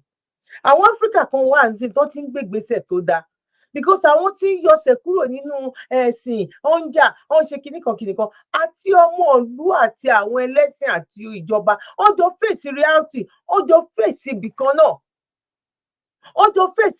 náà wọ́n ti ń yọwọ́ nínú kínní àwọn gan ti ń padà ibre ni wọ́n ti ń jí ní àwọn Áfíríkà tó jẹ́ wípé táwa náà bá dá dúró tí Yorùbá bá dá dúró tí Nàìjíríà bá dá dúró tí Biafra bá dá dúró tó máa ṣe pé Áfíríkà ni wá because àwa ti pọ̀ jù ìjú ti wọ̀ ọ́ ẹni tó bá ti bímọ ọlọ́bímọ 100 and something kò sí ni ọmọ àlè á wà ń bẹ̀ ọmọ ọkọ díẹ̀ á wà ń bẹ̀ ṣé mo parí jìnnà ọmọ àlè wà original fake ọmọ ọkọ náà ọmọ àlè náà tó wà ẹlòmíì kò ń ṣe wípé ọkùnrin ẹlòmíì ló bí understand sìn bàbá yẹn náà ló bí bọ́ ọmọ àlè náà ṣì ni by one way or the other lè rí wà ọmọ kan lára ẹ̀. Àwa ò mọ báwo la ṣe lè ṣe kí làwọn ètò ká tiẹ̀ wá wípé àwọn tó tiẹ̀ ń pè wá sójú ọ̀nà Ọlọ́run àwọn náà tiẹ̀ gbé ìgbésẹ̀ bá wa béèrè lọ́wọ́ gbogbo àwọn tó ń jà left and right torí Ọlọ́run ṣé nǹkan tó fi kùn wọ́n lóorun ní kóòtù tí ẹ̀tàn gbé bàbá Jagaban lọ ṣé òun kọ́ ló fi ń kùn gbogbo àwọn àáfà lóorun àsùn fọ́nfọ́nfọ́nfọ́nfọ́n báyìí. We've begun an operation to shelter migrants who live in degrading conditions, both for their safety and for their health. Nearly 2,800 migrants, mainly from Africa and the Middle East, were moved in the operation. They were taken on buses to a range of reception centres across the Greater Paris region of Île-de-France. Officials say the reception centres, as well as providing food and lodging, will offer access to medical care and immigration officials to give advice on the asylum process. But with such large numbers at play, pressure is growing on the authorities to come up with a solution. Paris's Mayor Anne Hidalgo wants a new law with measures to accommodate the migrant flow and provide better. ìgbà tó jẹ́ pé lára àwọn àáfà kan wá, àwọn àáfà kan mi ò ní dárúkọ, tó ń sọ wípé ìlú òyìnbó yìí dáa, kò ń ṣe ibi tí ò yẹ kéèyàn máa wà. Campaign fún àwọn ìjọba, ẹ wá ń sọ pé gbà tẹ́ ń bọ̀ scarf tẹ́ dì sórí, àwọn òyìnbó láìkẹ́, wọ́n ní I love it, I like you, àìṣe kinní kan. No, ẹ̀yin tẹ́ wá sílùú òyìnbó, a rí àáfà tó wá sílùú òyìnbó tó sọ nínú lecture ẹ̀, mo fi tí ara mi gbọ́ ni. Ó ní àwọn eléyìí wípé òun délùú òyìnbó, òun rí Islam, òun ò rí mùsùlùmí. Ní Nàìjíríà, láfíríkà, nílẹ̀ Yorùbá, òun wà ń bẹ̀, òun ò rí Islam, òun rí mùsùlùmí. Nǹkan tó kù sí nìyẹn.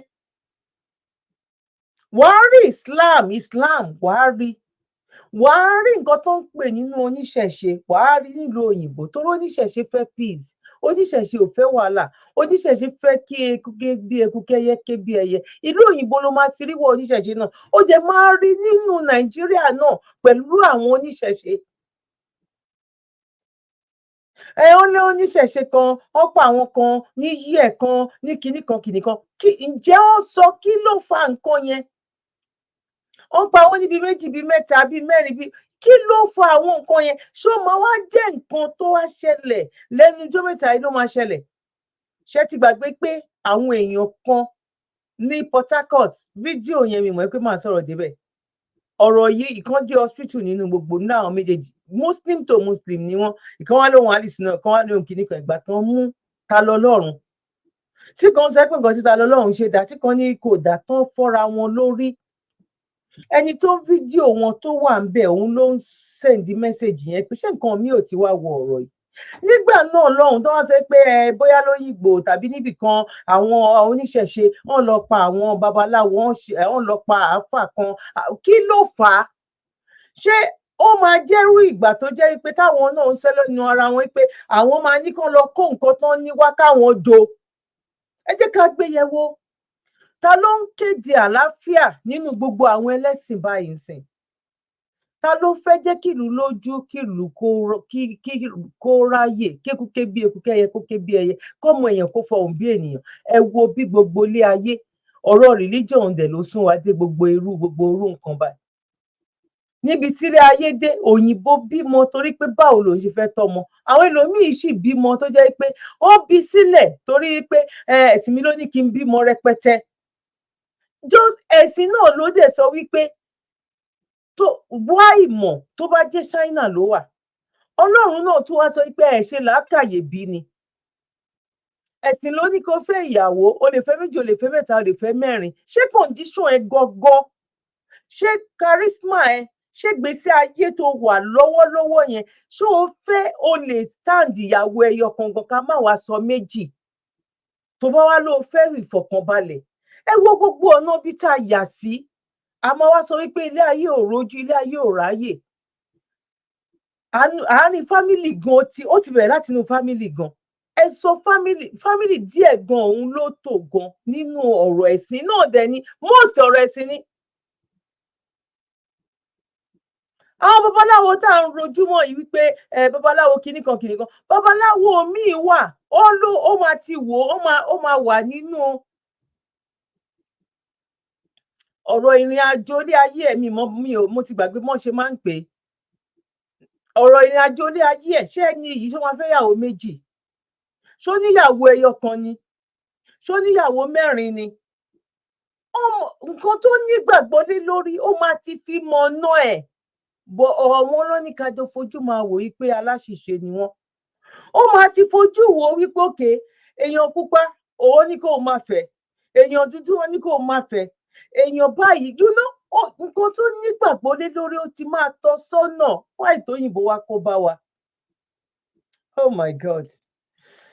Fídíò kan tí mo fẹ́ gbé wá, tá sọ wípé wọ́n gbé aṣọ apẹ̀rin ọ̀ aṣọ ọdẹ ọ̀ aṣọ agbára, ẹ jẹ́ ká pè, kémi pè láṣọ agbára. Ó máa lórúkọ tó ń pè ní aṣọ agbára tó máa gbé wọ̀ ọ̀ tó máa disappear.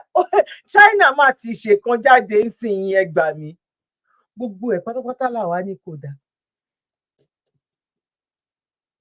China ti ṣèkan sí pé tó bá wọ aṣọ yẹn, wọ́n tún ti wá ṣe sára bí ìbọn gan. bí ìgbà tó jẹ́ wípé o ò ní rí onítọ̀hún yẹn ó máa disappear ni tó bá fi nǹkan yẹn tó bá fi bora.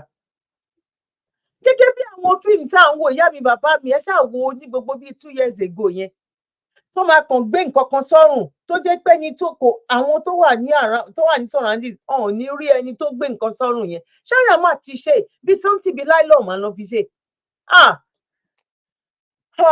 ẹ̀yin ọmọ Yorùbá ẹ bá wa pín ètò yìí eléyìí ga èyí tó bá àwọn ọmọ Yorùbá yìí ẹ jí wa o wake up wake up wake up Yorùbá nation nìkan ló lè ṣe lè òun nìkan lè kó máa ké bí eku lẹ́yẹ lè fi ké bí ẹyẹ lọ́gbọ̀n èèyàn kó ṣe pé bóyá èèyàn ń patronize tàbí èèyàn ń pọ̀ nǹkan lé no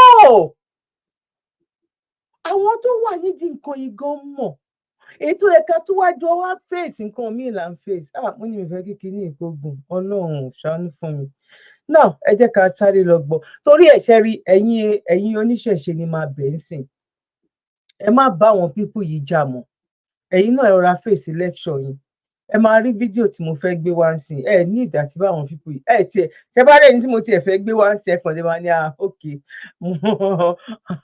mo hands up bẹ́ẹ̀ mi ṣe rò ó nìyẹn o because irú ẹni yìí tẹ́lẹ̀tẹ́lẹ̀ a rò pé bóyá àwọn oníṣẹ̀ṣe ló ń attack ló ṣe kinní kan gbogbo ẹ ti wá di gbàásgbò fún wọn gangan fáwọn fúnra wọn gangan sìn ìyẹn lọ ní ẹ fúnra wọn lọ máa fúnra wọn lóògùn jẹ now.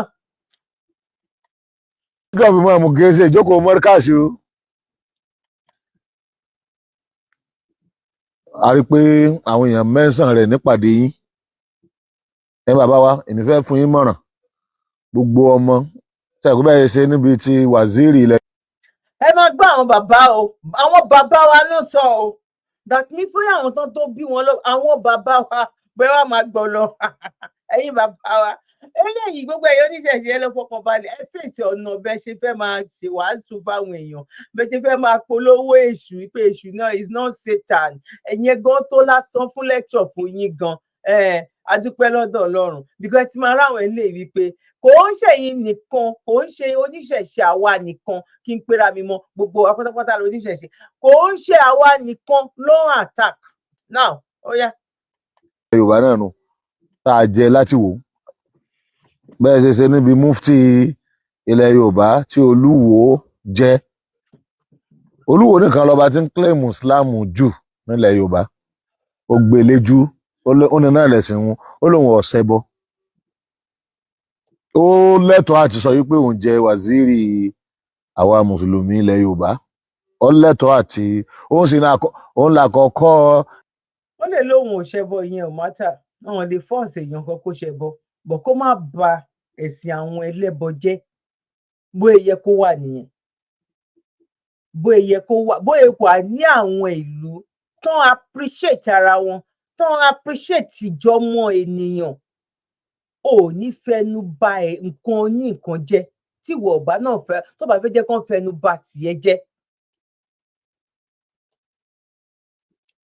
tí mùsùlùmí àwọn Saudi Arabia ìran Arab tó bá máa sọ̀rọ̀ àwọn máa gbé àwọn ancestors wọ́n máa gbé wọn ga ni wọ́n máa pọ́n wọn lé ni kódà gan kó jẹ́ àwọn tán ti ṣe ẹbọ nínú wọn ọ̀nkù ànábì tí àwọn ọ̀nkù ànábì ò ṣe tó jẹ́ pé òun ló tọ́ ànábì kò gba Islam tó fi jáde láyé tí mùsùlùmí bá máa sọ̀rọ̀ ẹ̀gbọ́n wọ́n tún máa pọ́n lé ni ẹni tí ò gba Islam tó máa fi jáde láyé.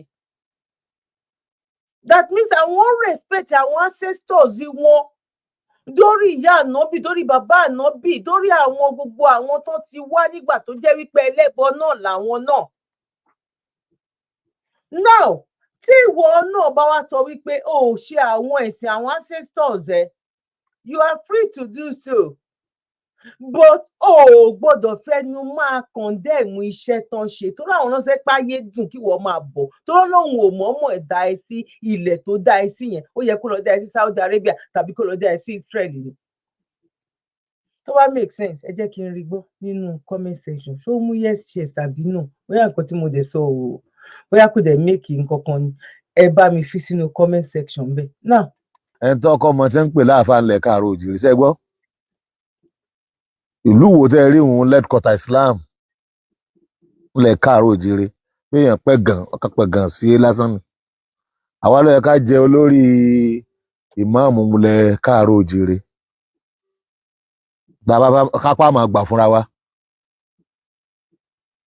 àwọn tí wọ́n dìde wọn àwọn náà fẹ́ máa ṣe struggle ni àwọn Ittihadul Wa'izin wọn náà dìde wọn fẹ́ máa ṣe struggle ni ẹ mẹ́sàn ọ̀rọ̀ wọn bẹ́ẹ̀ sì máa ṣèpàdé lé a lórí àwọn ọmọ yín tẹ́ máa ṣèpàdé táwọn èèyàn kan mọ̀ kan máa dá yín láàmú mítìn ẹ lè dá Ittihadul Wa'izin ẹ lè dá mú o torí ẹgbẹ́ yín gangan tẹ́ ẹ̀ ṣe League of Imam àwa ọmọ yín là ń pọ́n yín lé o òfin ọ̀pọ́n yín lé o òfin ọmọ yín torí ẹgbẹ́ òun kò wà registered League of Imam and Alfa kò wà registered ìjọba ọmọ òfin ọmọ àwa tá a gbà yín gbọ́ là ń pọ́n yín lé àtẹ̀ntọ́ bá tó gbà yín gbọ́ àtẹ̀ntọ́ bá gbà yín gbọ́ àtẹ̀ntọ́ fẹ́ pọ́n yín lé tá a bá bọ́ síbi òfin èyí tí lọ́ọ̀yà kan tí àbí kò sì ṣe lọ́ọ̀yà kan tí ń sọ pé a lè gbé wọn lọ ilé ẹjọ́ sí tọ́rọ̀ yín kàn nù tọ́rọ̀ yín kàn mẹ́tẹ̀ yín nù ẹ bàbá wa alálùbáríkà ṣe tọ́rọ̀ mélòó gan lẹ́yìn tẹ̀ fẹ́ jókòó mélòó lẹ́yìn tẹ̀ ìkejì ìjókòó League of Imam kì í ṣe ìjókòó mọ́ríkàṣì o kì í ṣe ìjókòó súfì tẹ́lẹ̀ pé ìjókòó súfì ni ẹjẹ́ àmọ́ kápẹ́ ìjókòó mọ́ríkàṣì ni ẹjẹ́ àmọ́ àwọn èsè mọ́ríkàṣì o àdàlẹ́ jẹ́ mọ́ríkàṣì láìláì èsè mọ́ríkàṣì nìkan ní mẹ́lẹ̀ Yorùbá Ọlọ́run fún àlùbáríkà fún mọ́ríkàṣì bàbá wa àlùbáríkà tó dá mọ́ríkàṣì lẹ̀ bàbá wa Ádámù lórí gbogbo wa bá ṣe máa.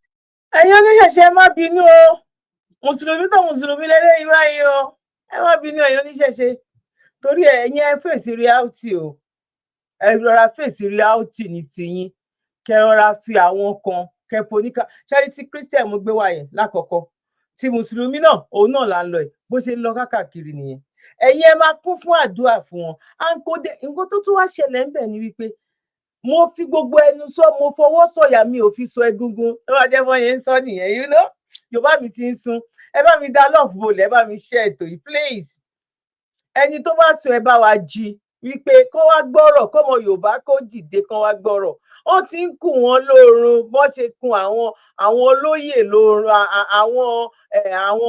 àwọn kí ló ń porúkọ àwọn lọ́ọ̀yà tó lọ dìfẹ́ǹdì ẹjọ́ bàbá Jagaban wọ́n ti ń kun gbogbo pásítọ̀ àti àwọn ìmáàmù ńláńlá ilẹ̀ Yorùbá wọ́n ti ń kùn wọ́n lóorun wípé ti gbọ́ra yín yé àwa wá aṣọdún mẹ́jọ yìí ẹ ó kú ké bí eku èké bí eku àwa we must do it because oh my God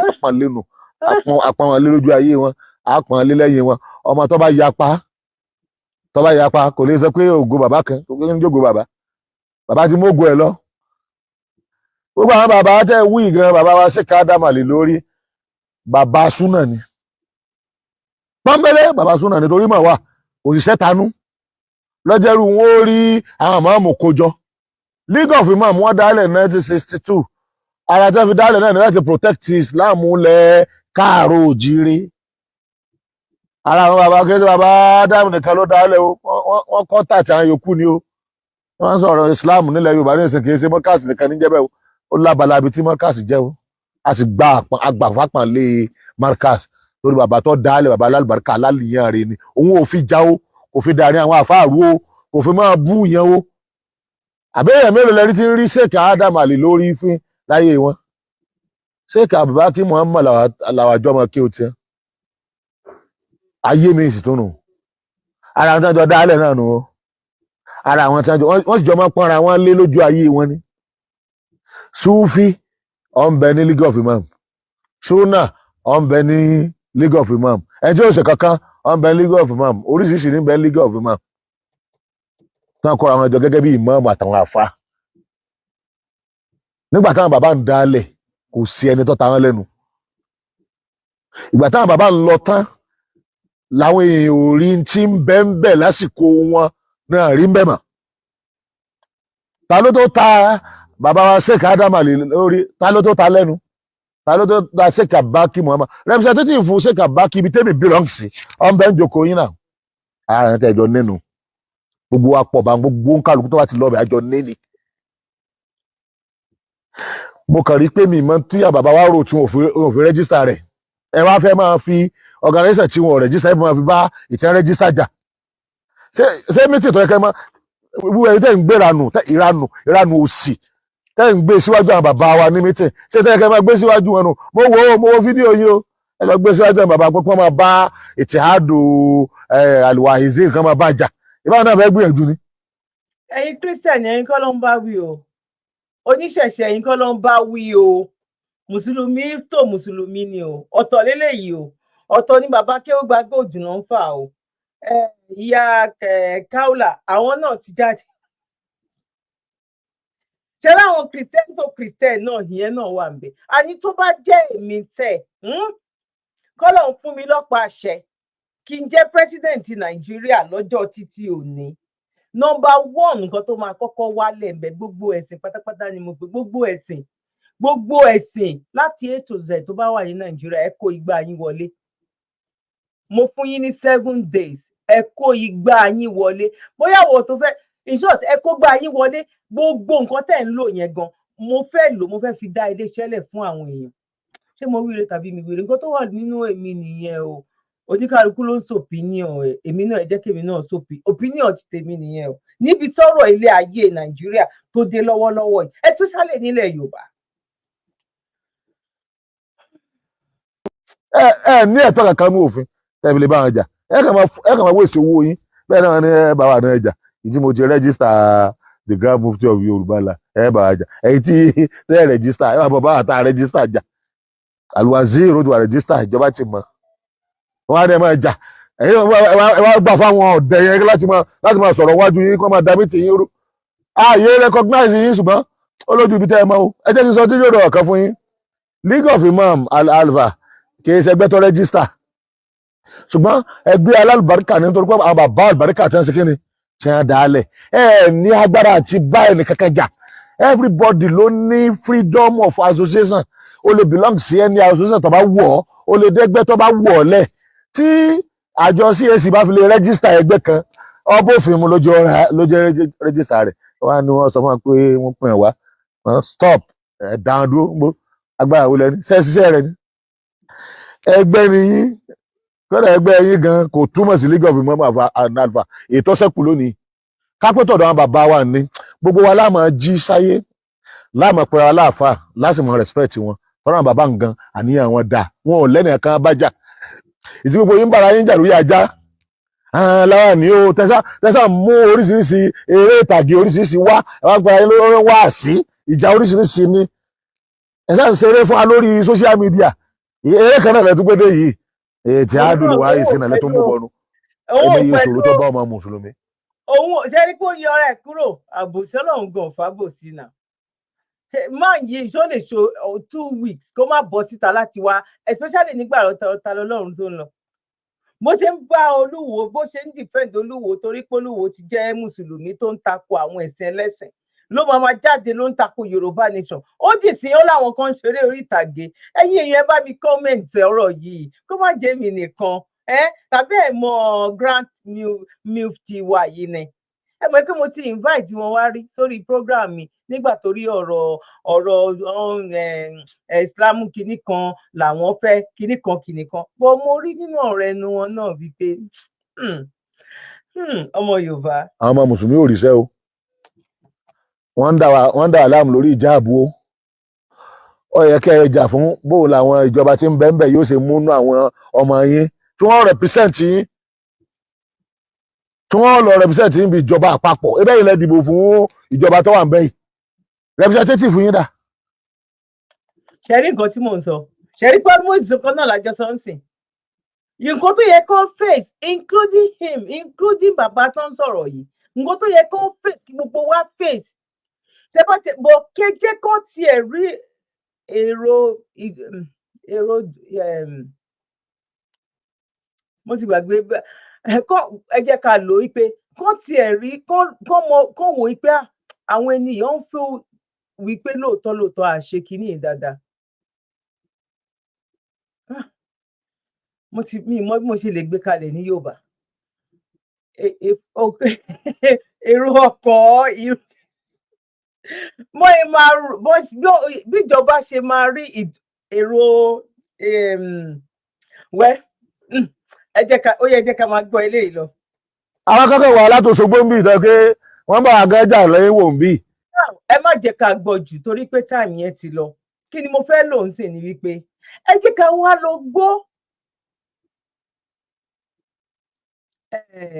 ipa tí àwọn oníṣẹ̀ṣe tó ń kọ̀ndẹ̀mù yìí tó ń kó ní gbogbo àgbáyé tí àgbáyé fi wá fún èyí tó jẹ́ nínú òjíṣẹ́ gan tó ń fún ní awards. Ṣé ẹ tí ì ṣe ètò ẹ bá mi pín, ẹ jẹ́ kí ó délé kó dóko, ẹ jẹ́ kó dé ọ̀dọ̀ wọn. Ẹni tó bá dọ̀tá ẹ̀ gan mọ̀ọ́mọ̀ ṣe bí ẹni pé ó mọ̀, pín sọ́dọ̀ ẹ̀ báwa orí WhatsApp ẹ jẹ́ ká pín, ẹ jẹ́ ká fi comment sílẹ̀, ẹ jẹ́ ká like program yìí. Ṣẹ́ni tẹ́ bá fi comment sílẹ̀ tẹ́ bá like ẹ̀, àtẹ̀yin tẹ́ bá ṣẹ̀ṣẹ̀ ń darapọ̀ mọ́ wa tí ẹ jẹ́ nígbà àkọ́kọ́, mo kí yín. Orúkọ tèmi, èmi ni kékeré inú wa, ẹbí ni gbogbo àwa tá a bá ń ṣe program wa tá à ń ṣe àgbéyẹ̀wò. Èmi bí mo ṣe wà yìí, mi ò ní followers, ẹbí ni mo ní, àjọ máa ń ṣe àgbéyẹ̀wò ẹ̀ because mi ò lè sọ pé mo gbọ́n ju èèyàn 100 gan lọ. Ọlọ́run ní jẹ́ kí n ṣìwẹ̀, ẹ̀yin náà ní ṣì mí gbọ́. Tó bá jẹ́ nígbà àkọ́kọ́ ni mo kí yín káàbọ̀ sórí ètò Dr. Zabby Talk Show Àyè Ọpẹ́yọ. Ṣáyé Ọpẹ́yọ lọ́dọ̀ títí yín náà? Tó bá yọ ẹ bá mi táìpẹ̀ síbẹ̀ pé ó yọ lọ́dọ̀ ti tèmi náà. Ní agbára lọ́wọ́ Ọlọ́run, àyè ọpẹ́ a máa yọ fún wa, lórí ọmọ, lórí ìdáwọ́lé wa. Lágbára lọ́wọ́ Ọlọ́run ni àyè ọpẹ́ ló fi máa yọ. Ẹ lè padà lọ gbogbo àwọn èyí tí a ti jù sí orí ìkànnì wa sẹ́yìn. Mo mọ̀, I'm pretty sure pé kò sí èyí kankan tẹ́ máa fọwọ́ rọ́ sẹ́yìn rẹ̀. Ẹ̀yin náà dẹ̀ máa tún lọ wo comment, ẹ máa rí pé àwọn onílàkàyè lájọ ń tẹ̀síwájú. Ọlọ́run á mú wa délẹ̀ lérí ní agbára lọ́wọ́ Ọlọ́run. Yorùbá ni mí, Yorùbá ni ìran mi. Now ẹ jẹ́ ká lọ pé kí ni àwọn oníṣẹ̀ṣe gangan nílẹ̀ Yorùbá àti gbogbo ẹ̀sìn tó wá kù. Ẹ jẹ́ ká gbé wọn sórí scale now, up to date, up to bá ṣe ń sọ̀rọ̀ lọ́wọ́lọ́wọ́ yìí. Wọ́n ní ìgbà kìíní kan wo wárápá. Àwọn tí àwa ń kọ̀ndẹ̀mù yìí, àwa táwọn ń pè tásọ pé lẹ́bọ ni wọ́n yìí, àwọn gógó lẹ́yìn ojú Olódùmarè. Torí àwọn rán lè ja ewé àti egbò tán máa ní òkè orí ń fọ́ ẹ láti oṣù bíi 6 lọ kíní lọ jẹ́ kó ó máa lọ lórúkọ Ọlọ́run Elédùmarè. A rí ẹni tó ọlọ́mọdé tí ò bá gbá tọ̀ ó bá rọ̀bà ní bàbá àtàn wípé èèyàn tó níké ó yọ ike lẹ́yìn. Wọ́n dẹ̀ mú lọ sí ọ̀dọ̀ Ọbàtálá. Wọ́n máa ní bóyá ọmọ Ọbàtálá ni, ọmọ òòṣà ni. Wọ́n dẹ̀ mú débẹ̀, wọ́n dẹ̀ ṣe gbogbo nǹkan tó ń ṣe. Ike yẹn dẹ̀ lọ. Ẹjọ́ ẹ torí Ọlọ́run tí bàbá mi ṣe ètò yìí mi ò ní like because ẹ̀yin lè máa mọ̀ ibi tẹ́ ẹ bá ṣí ẹ̀ wọ̀. Àwọn lè ní experience tàbí kán ti gbọ́ rí, kán lè type ẹ̀ síbẹ̀ tí ò ní jẹ́ àsọdùn. Tí ò ní jẹ́ àsọdùn. Alóyìnbó fúnra rẹ̀ sọ pé àwọn wá gbá wa ni. Àwọn wá gbá wa ní ọpọlọ èdè, ọpọlọ ẹ̀sìn, ọpọlọ everything làwọn fi wá gbá wa.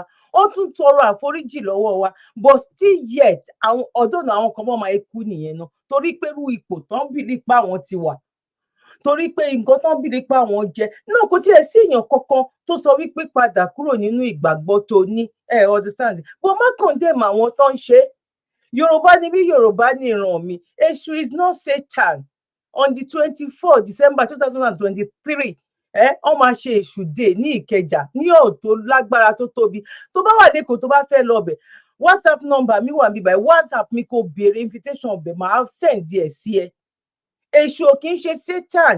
Èṣù báwa náà ṣe máa ń gbé ìyìn àti ọlá fún àwọn òjíṣẹ́ míì, bẹ́ẹ̀ náà ló yẹ ká máa gbé ìyìn àtọlá fún àwọn òjíṣẹ́ tiwa náà. Torí pé ẹni oríṣàdá ni wọ́n, Ọlọ́run ṣàwọn dá tó rán wọn sí wa ni. A dẹ̀ rí àwọn àpẹẹrẹ nǹkan tọ́lọ́run fi rán wọn, a rí tiwọn. Torí ẹni tó bá lọ sọ́dọ̀ èṣù pé kó fóun ní mọ́tò, ẹni tó bá lè lọ sọ́dọ̀ Jesus Christ àbọ̀dọ̀ Allah wípé wo orúkọ báyìí o fún mi ní mọ́tò, tó bá fún ní mọ́tò, ẹni tó bá lọ sọ́dọ̀ èṣù náà òun náà ibi tó nígbàgbọ́ sí nìyẹn náà. Why tá n kàn dẹ̀ mú why?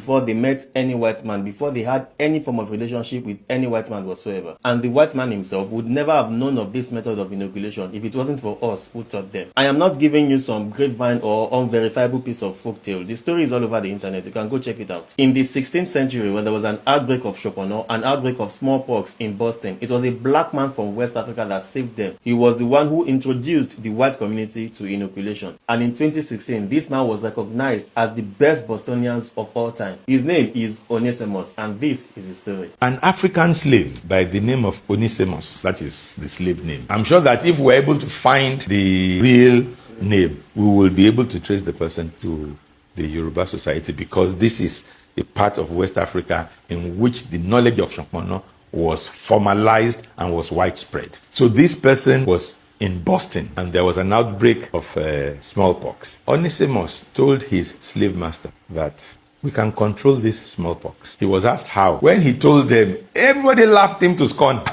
You want to control something by introducing the thing? Because you know, the Yoruba know that but that is esoteric knowledge. It is counterintuitive until you actually practice it. The people with the knowledge within the Shofmono movement knew that if you take scab from the body of somebody that is infected with a smallpox, or you took fluid from the body of a person that is infected with smallpox, and you mix them with some herbs, that these herbs attenuate the microbes in the pores, in the scab, in the fluid, and they use bere to introduce those things into the body of a person they are trying to inoculate. And the person, as a matter of course, will show some signs of ailment, but then will overcome it. If the person does not overcome it, we interpret it as, if the person survives it, so this person now becomes somebody who is able to do a lot more in society because the person has been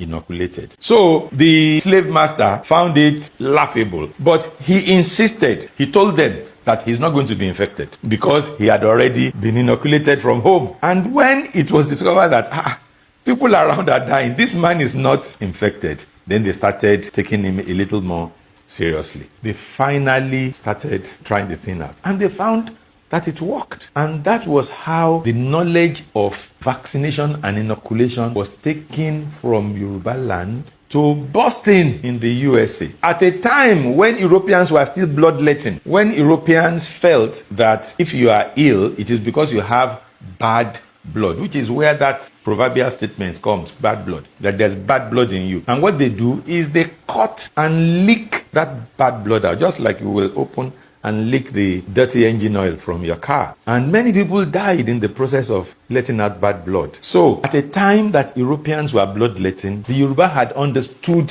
inoculation and vaccination, and they were using it to advantage. They were also, on the other side, using biological weaponry in the same process. This was how Boston was saved from smallpox. And Onesimus went on song hero. Nobody cared about him. Only recently, I think in the last few years, was Onesimus raised to be one of the heroes of Boston City. And I can imagine how much agony Onesimus went through before he decided to let out the knowledge, because it is an awo. It is knowledge of the awo. It's an insider knowledge that people needed to go through some process of schooling and discipline before they get them to know it, so that they do not abuse it. So I can imagine how much internal contradictions he dealt with before he released that information. Before he said, these people will just die. Let me release this information and just hope they will use it responsibly.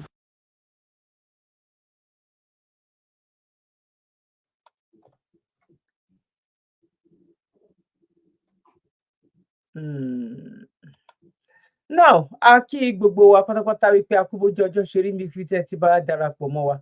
Kò ní pẹ́ náà, àfìgbà tó pẹ́ náà, bọ̀ ju gbogbo ẹ̀ lọ, ẹ bá wa pín ètò yìí, kẹ́ bá wa fi like sílẹ̀, kẹ́ bá wa tẹ comment, kẹ́ bá wa share. Ẹ ṣé gan ni, God bless you. Yorùbá ni mí, Yorùbá ni ìran mi. Kí orílẹ̀-èdè Yorùbá kó dùn kó lárinrin, òun làwa dúró lé lórí. Mo dẹ̀ mọ̀ pé lágbára lọ́wọ́ Ọlọ́run, Ọlọ́run máa mú wa kúrò nínú oko ẹrú. Gbogbo èyí tó ń ṣẹlẹ̀ lọ́tùn lósì, ojú everybody máa là, so that ẹnu wa lè kó. Tẹ́nu wa bá tiẹ̀ kò ní 70, ká bá tiẹ̀ rí 50 nínú ẹ̀, á tiẹ̀ lè mọ nǹkan tá à ń jẹ. Ẹ̀yin àwọn tẹ́ ẹ dìbò fún gan, fèsì wọn béèrè ẹ̀tọ́. Kí ni reason tẹ́ fi dìbò? Ẹ má jẹ́ kọ́rọ̀ mi pọ̀ jù. Now, ibi báyìí ni màá dúró sí lọ́jọ́ títí òní. Mo kí ẹ̀yin ìyá, mo kí bàbá, mo kí ẹ̀gbọ́n, mo kí ni Chief Sunday Igboho kí ló ṣe fún ẹ̀yin Alfa báyìí sí. Ẹ má fi ti bàbá oní bàbá sí. Chief Sunday Igboho sponsor yẹn kankan. kó lọ fìtìnà tì anybody ló ẹ̀yin fúnra yín lẹ ní àgbọ́yé kò dẹ̀ sí ìbẹ̀rù Ọlọ́run yẹn gangan ń bẹ kọ́lọ́run kó ṣe dáadáa fún wa ẹ̀yin tí ẹ bá darapọ̀ mọ́ charity wa Ọlọ́run kò ní gbọ́wọ́ wa sílẹ̀ ó máa gbọ́wọ́ wa sókè ní lágbára lọ́wọ́ Ọlọ́run ọwọ́ wa ní kànṣẹ̀lẹ̀ àpò àrọ́mọdọ́mọ wa lágbára lọ́wọ́ Ọlọ́run ọ̀hún ní gbégbá bára àní ju ẹni tán wá ọ̀hún ní gbòkó ọmọ kan wà mọ́lé ní agbára lọ́wọ́ Ọlọ́run ìyá mi àti bàbá mi àti ẹ̀gbọ́n àti gbogbo ẹ̀yin ẹlẹgbẹ́ mi àti ìrọ̀wọ́ àwọn èèyàn púpọ̀ náà bọ́ torí wípé àṣẹ tó bẹ̀rẹ̀ sí ní jí sáyé padà ni àìká má kánjú gbóná Ọlọ́run á ṣe dáadáa fún wa now ẹ bá wa darapọ̀ bí ò ju 1,000 lọ ó jẹ́ 2,000 any amount lóṣooṣù Ọlọ́run á fún wa ní èrè wa níbi tó dáa ní agbára lọ́wọ́ Ọlọ́run nígbà ni máa jó sí lọ́jọ́ títí òní èmi ọmọ yín àbúrò yín olólùfẹ́ yìí Dr. Zabby Talk Show ayé ọpẹ́ yẹn ṣe ọlọ́dọ̀ títí yìí náà ní agbára lọ́wọ́ Ọlọ́run ayé ọpẹ́ a máa yọ fún wa ní bye for now one love. ọdún ìyá yàgò ọdún ìyá mèrègèdè láòyè o. bẹ́ẹ̀ni bọ́dún yìí ṣe ń lọ sópin. a kọrin ọpẹ́ pẹ̀lú ìrètí wípé kọ́dún yabo kó sì mèrègèdè fún gbogbo wájú tàtẹ̀yìnwá lọ. ló jẹ́ àtètè bẹ̀rẹ̀ àlàkalẹ̀ ọkọ̀ ọ̀jọ̀kẹ́ ètò à ń tẹ̀lé ní Zabby Lifesaver Foundation fún ẹ̀yin olólùfẹ́ wa gbogbo tó máa ń bá wa dá sétò Remember in December. a fi múnú àwọn èèyàn wa tó kù díẹ̀ fún láwùjọ dùn nílé. tọ́dún fi ń dùn tó ń yabo tó mèrègèdè fáwọn náà pẹ̀lú ní Zabby Lifesaver Foundation. a ti bẹ̀rẹ̀ àkójọpọ̀ ẹ̀bùn àtúnjọ ọdún lọ́kàn ọ̀jọ̀kan báyìí fún àwọn arúgbó wa opó àti àwọn tó kù díẹ̀ fún láwùjọ wa. kí ètò Remember in December wọ ọdún yìí lè gbẹ̀rú bá a ṣe ń ṣe látọdún méje sẹ́yìn wá lọ. pẹ̀lú àánú Ọlọ́run àti àtìlẹ́yìn ẹ̀yin ẹlẹ́yinjú àánú bó sì rẹsì lẹ́ni tàbẹ́wà iṣu tàbí sẹ̀mó epo òróró àbí magi ó sata lẹ́ni ni tàbí yọ̀ ó jásọ lẹ́ni tàbí bàtà lẹ́ni owó àti ohun míì tẹ́ bá ní láti fi múnú àwọn èèyàn dùn nílé lórí ètò Remember in December wọ ọdún yìí. ẹ fi ṣọwọ́ sí ọ́fíìsì wa nílé number 6 Brahman Street opposite Methodist Church Sabo Ṣàgámù Ògùn State. tó bá ṣe lókè òkun ni ẹ pe Dr. Zabby lórí ẹ̀rọ wọn tí wọ́n sì máa ṣàlàyé fún yín bẹ́ẹ̀rù náà ó sì máa tẹ̀ wá lọ́wọ́. tó bá sowó lẹ fẹ́ fi ràn wá lọ́wọ́ ẹ fi sínú àsùnwọ̀n yín níbikíbi tẹ́ ẹ bá wà lágbàáyé. account number 579-868-6013 account name Zabby Lifesaver Foundation bank FCMB. ẹ ti lè ràn wá níṣẹ́ fún àwọn èèyàn yín tẹ́ ẹ fẹ́ fún nìkan ọdún nílé léyìíkéyìí ìlú tán bá wà àti ìlú tẹ́yìn gan bá wà pẹ̀lú lórí ètò Zabby Lifesaver Foundation. wọ́n àlàyé síwájú sí i ẹ lè kàn sí ọ́fíìsì wa tàbí kẹ́ pè home coordinator wa lórí +234-812-575-4494 bí kẹ́pẹ́ +234-708-434-5696. bákan náà ni ẹ lè pe Dr. Zabby gan sórí +447-440-715-542. Zabby Lifesaver Foundation ló ní ẹja pawọ́pọ̀ kọ́dún ọdún yìí lè mìgìdì fún gbogbo.